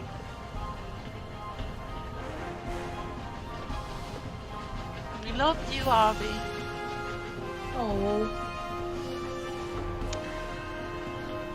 Well, we have a Master of Death here. I'm sure he can bring him back. There's gotta be a way. Okay. First up, Marima. You hear this screeching and breaking of glass and metal, people screaming, a frazzling of blood, bone, anything else that the laser beam cuts through. A flash of bright light at the end of the carriage that you're next to, and it would illuminate the plane either side of you as well. Clearly something destructive and arcane in nature has just occurred to the next carriage. I'm going to do something quite foolish. Okay. First of all, I start to sing a little inspiration to Jamal, because he's the only one I see there. And I sing Il suffira d'un signe, un matin tout tranquille et serein, quelque chose d'infime, c'est certain, c'est écrit dans nos livres en latin. And then I roll as fast love. as I can. Okay. I Jamal roll steps to one side to allow you to get down the corridor. as fast as I can. Jamon will move with you. In the absence of Torvin, he will defer to one of Torvin's friends, so he will move behind you to Okay. there. 5, 10, 15, 20, 25, 30. Okay, what do I see there? You can just see the corner of Kakashi just round the corner here, but can't see much more than that. Do you want to say something to Kakashi? Yeah, what's going on? And without saying anything, that's all I can do. Okay. Kakashi, do you want to say anything in reply? Okay, I think we have a problem. Okay. Sorry, I didn't. Great explanation. Very descriptive. Sure, that's a lot of help to Marina. Thank you, Captain Obvious. Anything else, Marina? No, really, I don't Okay. know what to do. Okay. Rosie, you'll go. I'm gonna use wild magic, Barrow. Okay. Roll a d20 and a d100. But what are you using it for? For the meta magic quickened, so I Okay. can have a bonus action as an action. Yeah, so you want to quicken it. So ripping the raw magic from the ground, from the magic items wielded by the people around you, from Andraste even, from the raw elements in Connell. You are harnessing this wild magic and attempting to release it so that you can do things faster. What did you roll? I rolled on my d20, I rolled a 10. Mm-hmm. And on my d100, I rolled a 40. 4-0. 4-0. Roll a d10. 10. Ooh, you take 10 points of radiant damage as you start to glow. And for the next minute, all attacks against you get advantage because you are glowing. Oh no. Oh shit! Alright. But your spells are quickened. Okay, I'm going to, and probably really regret it, but stuff it. I want to dimension door over to the other train. Okay, show me the space where you want to dimension door to. There. Into that space. Yeah? Okay, hang on. Yes, you can do that. You would appear in the carriage. Okay, and then I want to get my staff out. Oh, hang on. Did I move you as well? No, what's going on there? Oh, hang on a minute. Okay, pulling out your staff, yeah. 1 second. Hang on. Come on, roll 20. Don't do that to me. Get the staff up. Oh, come on. Don't make me reload again.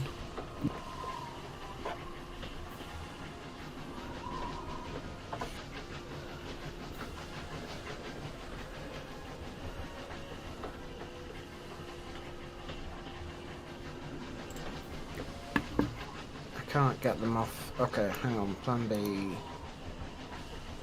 Hey, there we go. You find yourself in the same carriage as a variety of armored elves wielding mallets.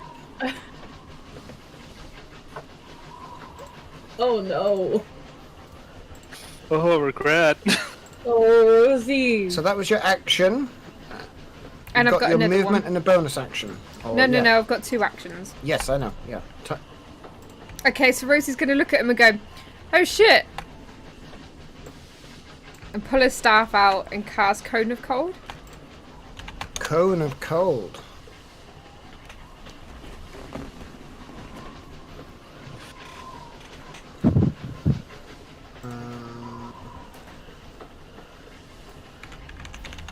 That can hurt.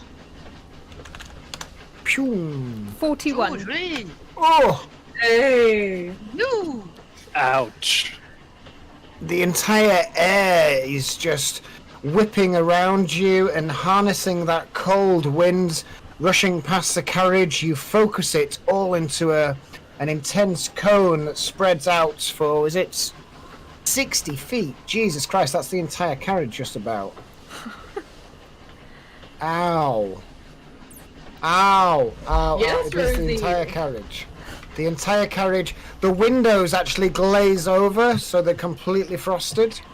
And everybody in here makes a Constitution save, which they all fail. I'm not rolling for all of them, I'm just rolling once. They all fail it. So that's 41 points of damage to all of them. They're chattering, cold. They're looking at you as if they're mortally chilled. It's like, what did we ever do to you? They're still alive, look. Uh-oh. Uh-oh. Shit. Very, very cold and very, very, elements of their armor are, cracking and falling off, and one person looks at the finger and just breaks it off and going, oh! Oh! So, yeah, they're a mess, but they're still alive. Anything else, Rosie? Ooh, I still have movement, right? You have movement?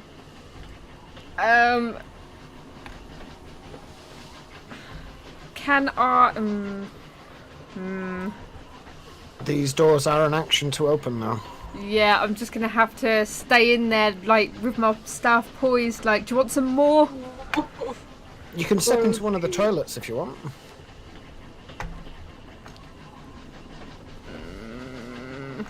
You've got these 3 spaces behind you.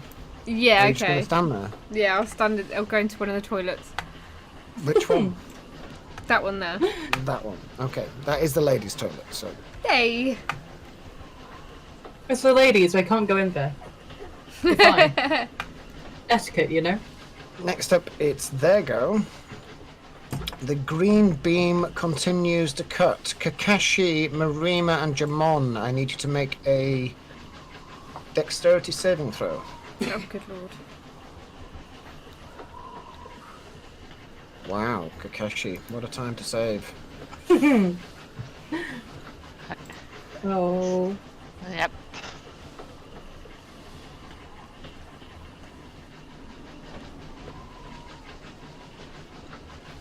Oh.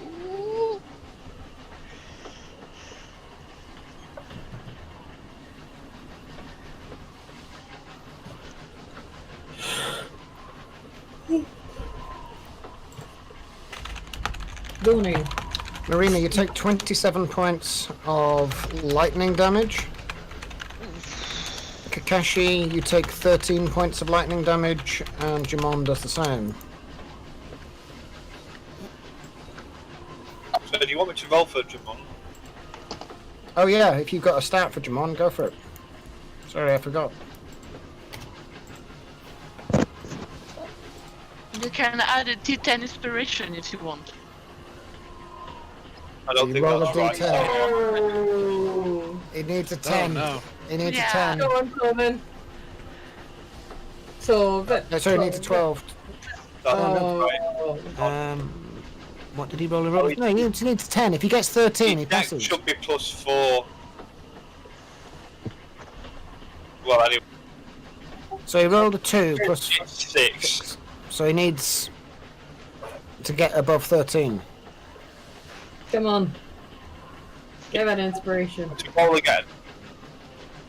D10. No, just roll a D10. D10. Roll D10.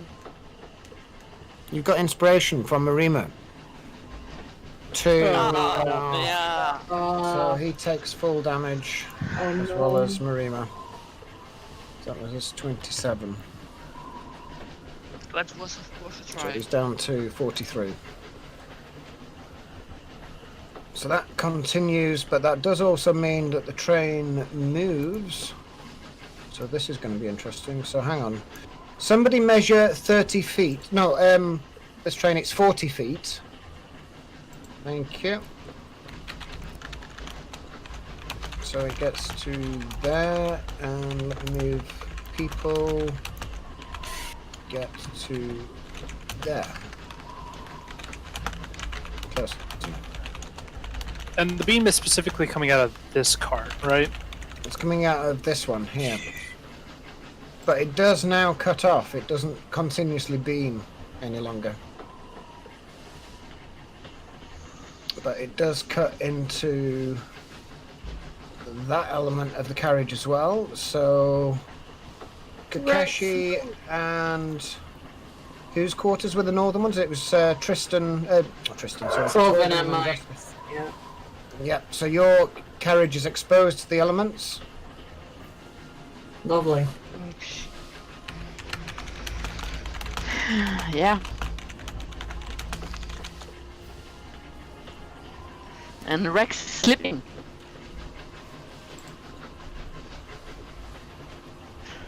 What if a beam goes to it?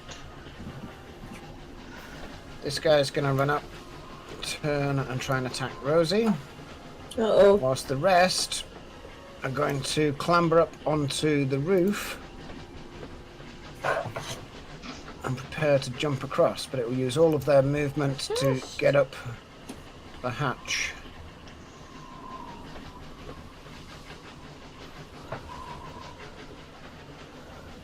Let's just deal with Rosie first. This is a 8 to hit Rosie. Swings a hammer, gets stuck on the door. Swings again. Ooh, that's a 22 to hit Rosie. No, Yeah, that that hits. Rosie, you take 11 points of bludgeoning damage. As this big hammer whacks you in the chest.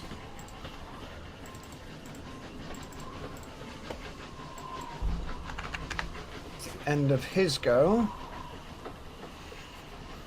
And these guys jump, train moves.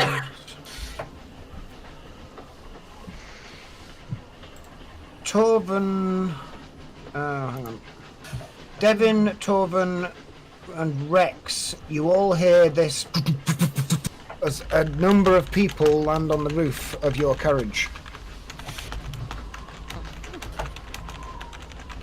Okay. Torvin, looking up, there is a hatch that leads onto the roof from your carriage, from your chambers.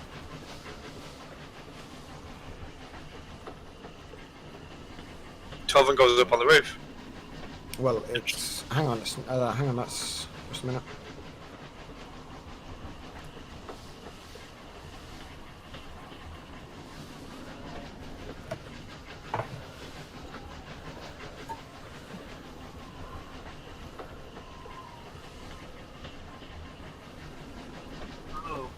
All of my guys, their health is linked.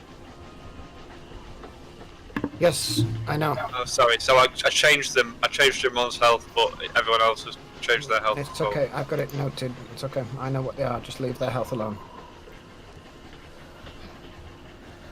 Okay, we're going to use this carriage here as the one, because they start to level out the trains at this point. They've got to really push it to get to this speed. So Torvin going up on the roof. Actually, hang on, they're on the wrong roof, aren't they? Where are the other ones? Oh, hang on, I did the wrong roof.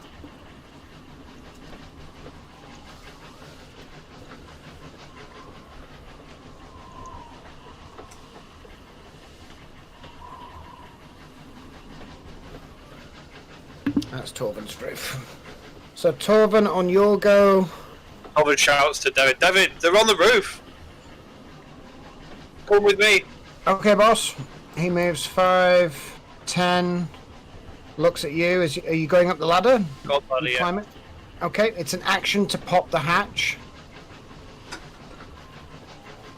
So do you want him to do it, or do you want to do it? Oh, Devin does it, yeah. Okay, Devin leans in front, breaching, pops this hatch here. Torvin can step out. That's 10 feet of your movement to climb up the ladder. I'm on the other train now. No, you're on your train, just on the roof. Right, okay. There is another train alongside you where you are, but actually, hang on. What we can do is just a minute. We'll put you on this one. Oh. Just a minute.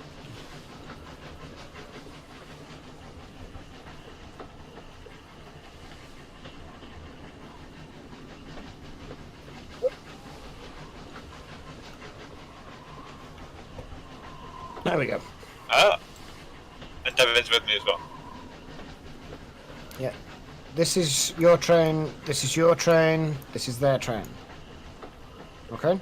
Okay. Devon isn't with you on the roof. Devon is down here in your chambers. Oh, right. He used his action. He can get to here to look up, and he can be on the ladder, so he's only got 5 feet of movement to get out, but he's still inside because you're blocking the entrance unless you move away. So, what is Torben doing? He steps up onto the hatch, and there's a number of armoured elves in front of you. What the bloody hell are you doing? No response. They just glare at you through the visors. You can see the elven eyes on the other side.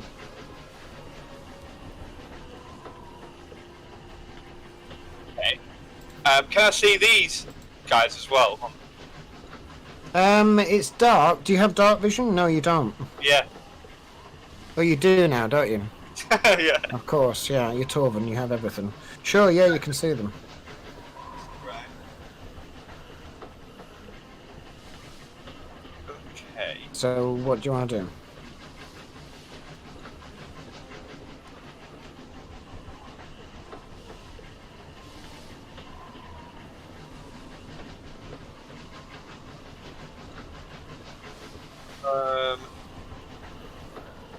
I take my action to activate my armor.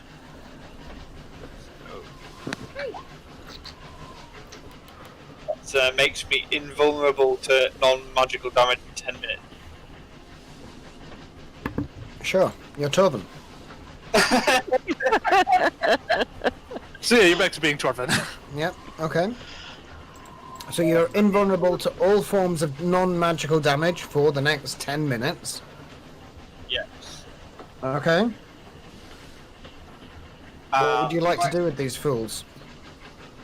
I use my Goliath Gauntlet To do what? punch the floor.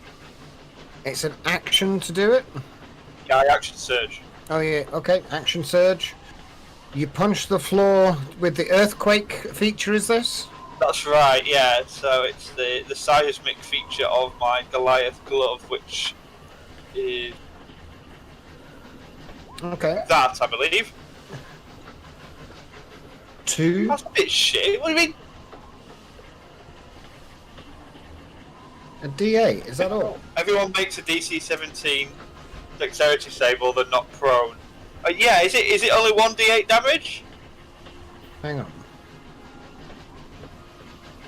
Well, the dex saved, they roll a 6 plus 4, so that's a 10, so they fail. Yeah, it is. They're not prone by the effect. It's a prone effect, so they are all prone now. Okay, so they're all on the floor. And that's my action, isn't it? Yes. Alright, so is it? That's not just an attack.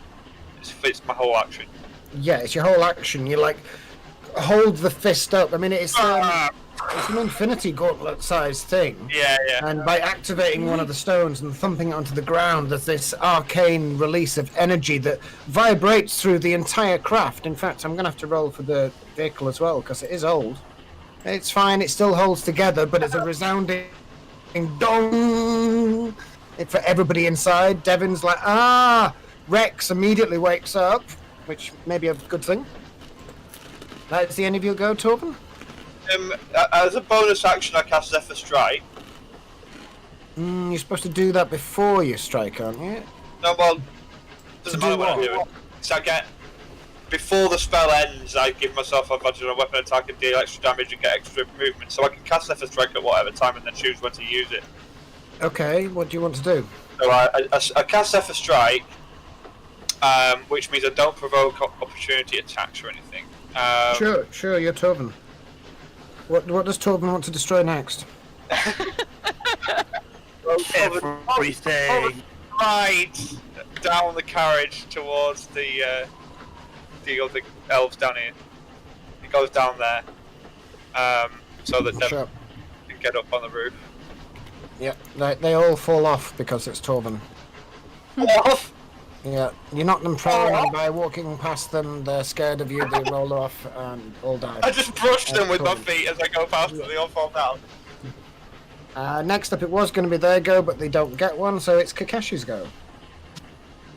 All right, now, when you mean totally destroyed, do you mean like the roof is destroyed too, or just like it's Yeah, exposed, like the... A laser beam the size of your head vaporized a foot of the entire carriage.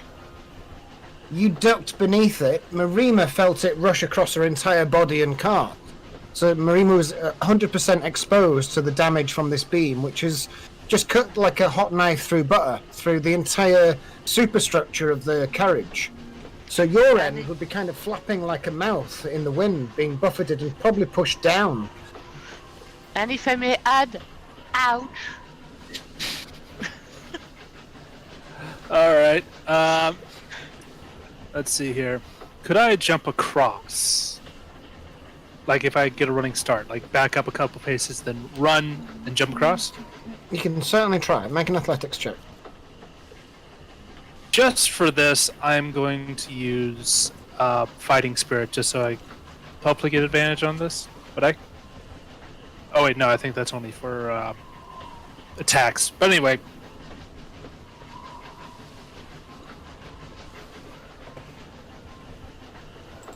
Sure. 21. No problem. You run and jump and land on the side of the other car or on the stern, wherever you want. Hang on one sec.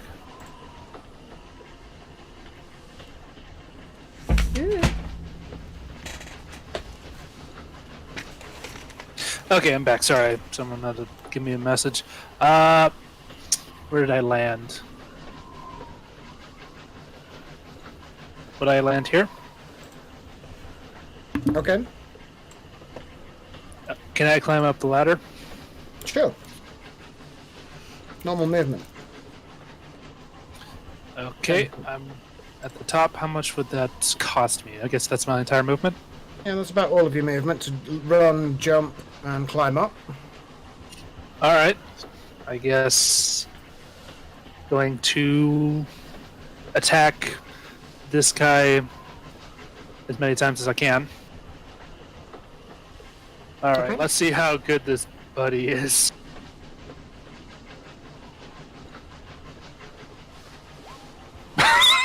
So 19 to hit. Hits.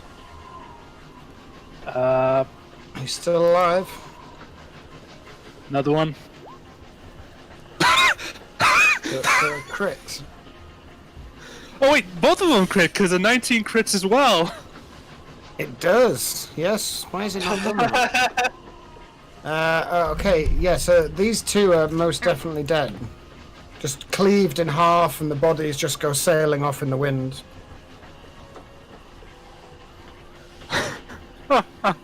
Anything else, Kakeshi? Let's see here. I can't. Now we've established that if I use an action surge, I don't get extra movement, right? Correct. Okay, then I'm just. That's my go. I can't reach the third guy with the third attack, sadly. Actually, hang on, do you?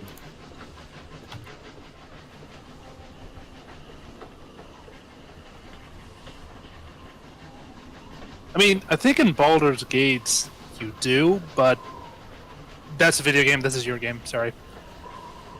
No, it just says you can take one additional action, not movement. If it said you can take one additional turn, that would be an action, bonus action, movement, reaction. But it just says, starting at second level, you can push yourself beyond your normal limits for a moment. On your turn, you can take one additional action. Excuse me. Then that is my go. Okay. Interesting. You'll go. Okay. Now I have to look at my sheet and what I can do. Right.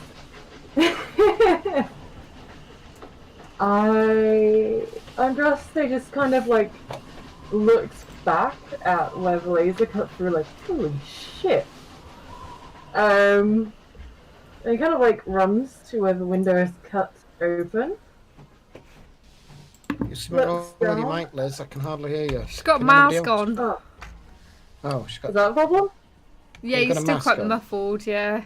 Oh, I was like, it's really sweaty under here. No idea what you're saying. My face is so sweaty. Okay. Is that better? Yes. What are you Okay. trying to say? Andraste's gonna look back down the train like, holy shit, just like seeing it all get like cut up behind her. Mm-hmm. And she runs over to like one of the destroyed windows, looks down at the wheels of the. Oh no, it isn't wheels, is it? It's Nope. flying. Shit. Hovers. Okay, well, how much room have I got left? I went from here to here. I guess I'm gonna call for my broom and jump on it. So Accio. Where is your broom? No, I'm carrying it with me. It's just have to like activate What, at it. all times? Yeah, Even of when course you're got taking my a short rest in a restaurant cafe? Yeah, it's my walking stick. You didn't walking leave it in your broom. quarters? No, it's my walking broom. Walking broom. Yeah, It's a broom. It's You like- sweep the floor with it. You don't use it as a walking. yeah, broom. but it's also like a cane for poor people. Roll a I have my d20. walking If you broom. get above 10, I'll let you have it. Otherwise, you have to specify what you're I taking. got it. Fine, you've got it with you. Okay. So I hop on my broom. Okay. Float up. Well, you've used your movement to get onto your broom and to get to here. Shit. So- Actually, I only used 25 of my movement. Okay. So you can move 10 feet. Yeah. So I float. Oh, can't quite get there. Okay, I just like float to here, kind of like keeping 1 foot on the train Okay. for now. Make a dexterity saving throw. As you hover out, Shit. there's a stanchion coming at you at high speed. Oh, come on.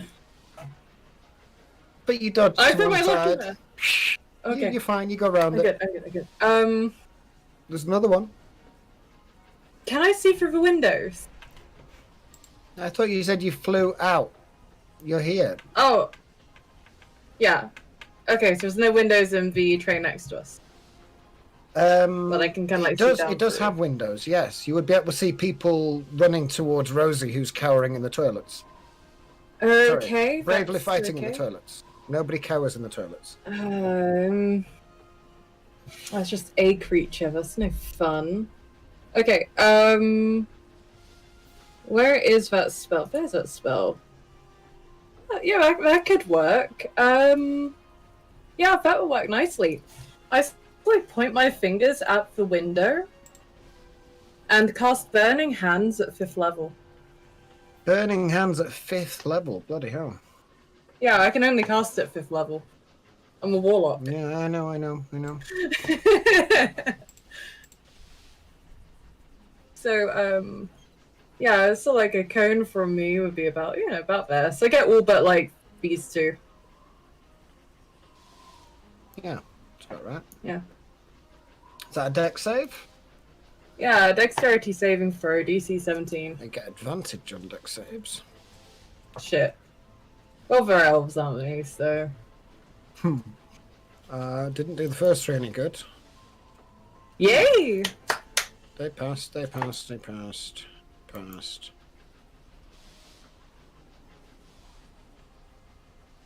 Okay, there's 3 of them that get frazzled by it. What's your damage? That no, is it's 28. 28. And... yeah, 3 in total would get frazzled. The rest would be injured by it. Okay. I've got any bonus actions which I can drop. This jet of flame pops one of the windows. Actually, no, they're not upstairs. They're upstairs, not downstairs. They took 41 It's fine. damage You and burn then a off the top side. of 28. Shit. Well, I mean, I made a entrance, I guess. That's fine. So yeah, that means I'm a happy 40, burning a hole in the 50, side of the thing 60. for now. Is that your go? Yeah, that's my almost turn. 70 damage. Why are Each. these 2 in the wrong initiative order? What's going on? I don't know, why are they? I should stop teasing for DM, shouldn't I? How did that happen? So he missed his go. Okay, that's fine. He wouldn't be able to do anything other than get to there. There's some hard elves. They had their go. Torvin had his go. Yeah, she didn't have her go, so she doesn't have time to do that. So she would have probably stepped into the corridor and shouted to Devin, "What the fuck's going on?" Devin says, "I don't know. Who are you?" 5, 10, 15, 20, 25. She's going to dash as a bonus action to go into Devin's room, looking up the stairs at Devin. She's like, "What's going on? We're under attack." And she's going to wait for her next go. And this guy would have stepped out there. What's going on? We don't know. We're under attack. Okay, good. They had their go. Kakashi had his go. Andraste, Marimo, top of the ramp. Everybody's in the right order now. Okay, so I saw Kakashi go to the other train. You can't really see. I mean, all of this is damaged and destroyed. So all of this is just flapping in the wind, and there's not much roof here any longer. Okay. I still have no idea what's going on. I still am going to cast Cure Wounds on myself. Okay. And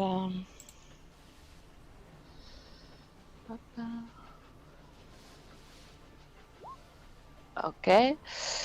And I don't see anything that's going on the other train. Not from that position, really. I mean, you can't really see what's going on. Okay. I'm going to go nearer to the train like that. Mm-hmm. Jamon will come with you. Yeah, and if I see any enemies, I am going to try to use my I have the French word and I can't remember my crossbow. Crossbow. Okay, sure. Yeah. Make an attack with your crossbow. Yep. The one on the chair, or the one in your hand? One of the share. Okay, go for it. Ooh, that hits. 7 points of piercing damage. So to the first one I see. You choose. Yeah, that's the nearest one to you. It takes 7 points of piercing damage as a bolt triggers from the chair. First time it's been used in a long time. It goes Yep. zipping across the carriage, thudding into him. Anything else you do? I still see only Jamon. I can't see Kakashi. Nope. Jamon's right next to you. He gives you a thumbs up. He throws a spear. Roll an attack for Jamon, Torben. I'm going to inspire him with another song. Dansons la carmagnole, vive le son, vive le son. Dansons la carmagnole, vive le son du canon. That's it. Okay, 13 misses. And That's he sword can attacks, add. Torben, not spears, but that's fine. It misses. He can add D10. Roll a d10, Torben. Hits. Yeah. This guy here takes 4 points of slashing damage. Piercing damage, open. Next up's Rosie. I'm gonna quicken again, Burrow. Okay, roll a d20, d100.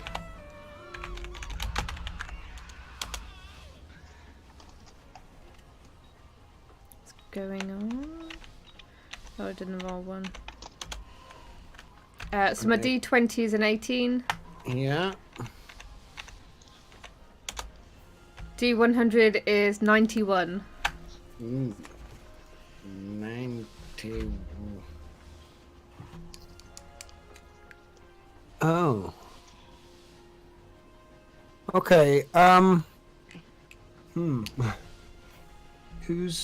are you? Where are you, Rosie? I'm on the train to top Oh one. yes. The guy that you're fighting, he's a little perturbed, but he's not going to be upset because your fingernails and toenails grow to an unusual length. We're talking like 6 to 8 inches long. Your dexterity is reduced by 1 until you cut your toenails and your fingernails. Yeah. And your speed is reduced by 5 feet. Okay. Alright, that seems fair enough. What do you want to do? Right, so I want to push my staff out and magic missile the dude that's in front of me. Okay, it's a ranged spell attack and you're in melee combat with him, so it's an attack roll at disadvantage. Okay. Do you want to try a melee spell attack if you've got one, or do you want to just take the disadvantage? I don't think I have a melee spell attack. Actually, hang on, it's a ranged spell attack. You can't have a disadvantage for magic missile, so it would just hit. Yeah. Roll for damage. So is it a you can't- 1d4 plus 1? Well, how many are you casting? All 3 on him. All Like- 3? All 3. He means like what spell or like what level spell are you doing it at? Yeah. Has it Second got level. 3... Hang on, how many... It's got charges, the staff. Yeah, hasn't it? yeah. I keep an eye on them. I've used 5 already. I have 20 every time I have a long rest. I have 20 charges. I've used 5 already Okay. for my cone of cold. Okay, so you've got 15 charges left. Yeah. Each charge is 3 magic missiles. Do you wish to release 45 magic missiles at it? No, it's only 1. I'm only just doing Okay. it. Yeah. Okay. Roll 3d4 plus 3. People have done that before, though. Just like obliterated somebody with magic missile. 13. 13 points of damage. These little beads of energies leap off your staff, orbit him several times, and go straight through his armor. He's still alive.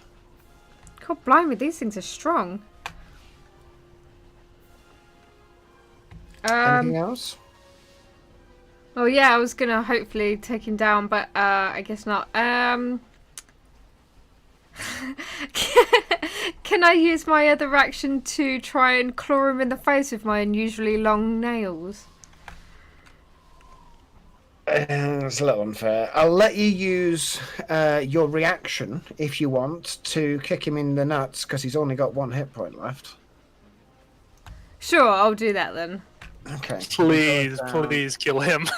It kills him. He's only got 1 hit point, so he goes down using your reaction. So you've still got an action and movement. You're not in melee combat any longer, because you're the only person in this cabin.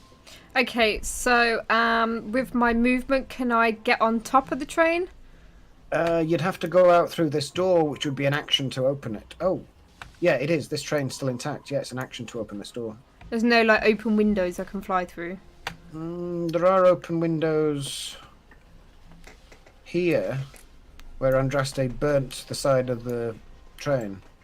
So if you can get 5, 10, 15... Yeah, you can use 15 feet of your movement to go out the window. Okay, I'll do that. Okay, so you can get to there, flying.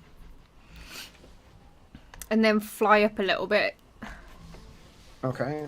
Hang on, it's 15... So you've got 35 feet of movement. You could fly up. It's 10 feet the height of the train, so you can get 25 feet up above the surface, top of the train if you want. Yeah, I just want to be level with those people that are left. Yeah, you'd have... Okay, you've got 15 feet of movement remaining. Okay, and I'm just going to cone of cold them again. Okay. So another cone of cold is a dexterity, I think. That's it. Or constitution. It's Constitution. Constitution check. Oh, And that's fail. 28. Oh, They all just turn to ice. They've been flash frozen by Andraste and her burning hands. And you just hover up with your wings fluttering away. Manage to easily keep pace with the trains. You can actually fly faster than trains, Rosie. And all of them just get turned to ice and drift off the train. Sweet! Gotta be careful now, I've only got 9 charges left. Leaving this kind of chilled air residue drifting off the metalwork of the roof.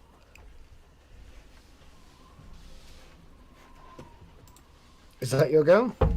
Yeah, that's my go.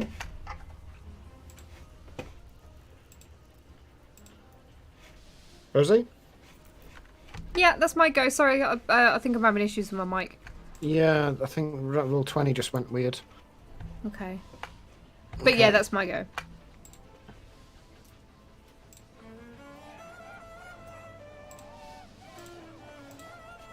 Next up is Beldin,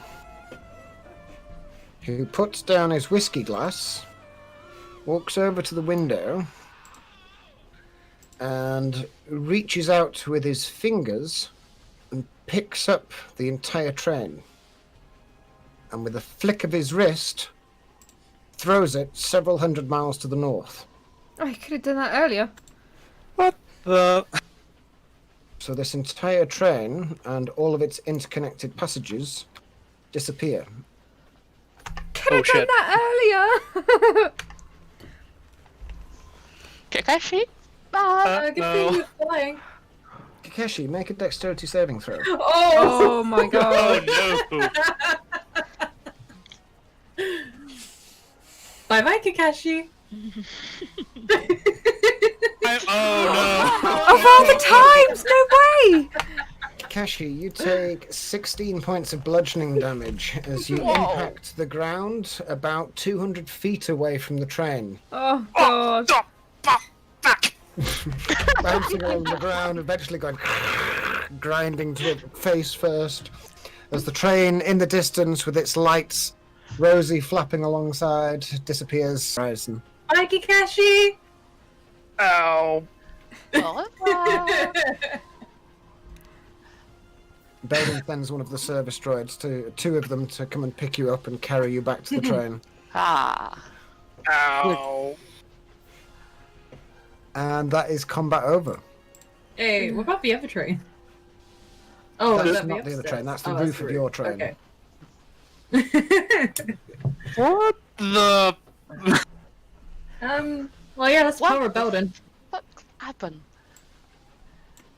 Belden used the remainder of his movement to walk back to his chair and pick up his glass of whiskey. Yeah, I guess I'm gonna join him. I'm just gonna float over and set my chair opposite.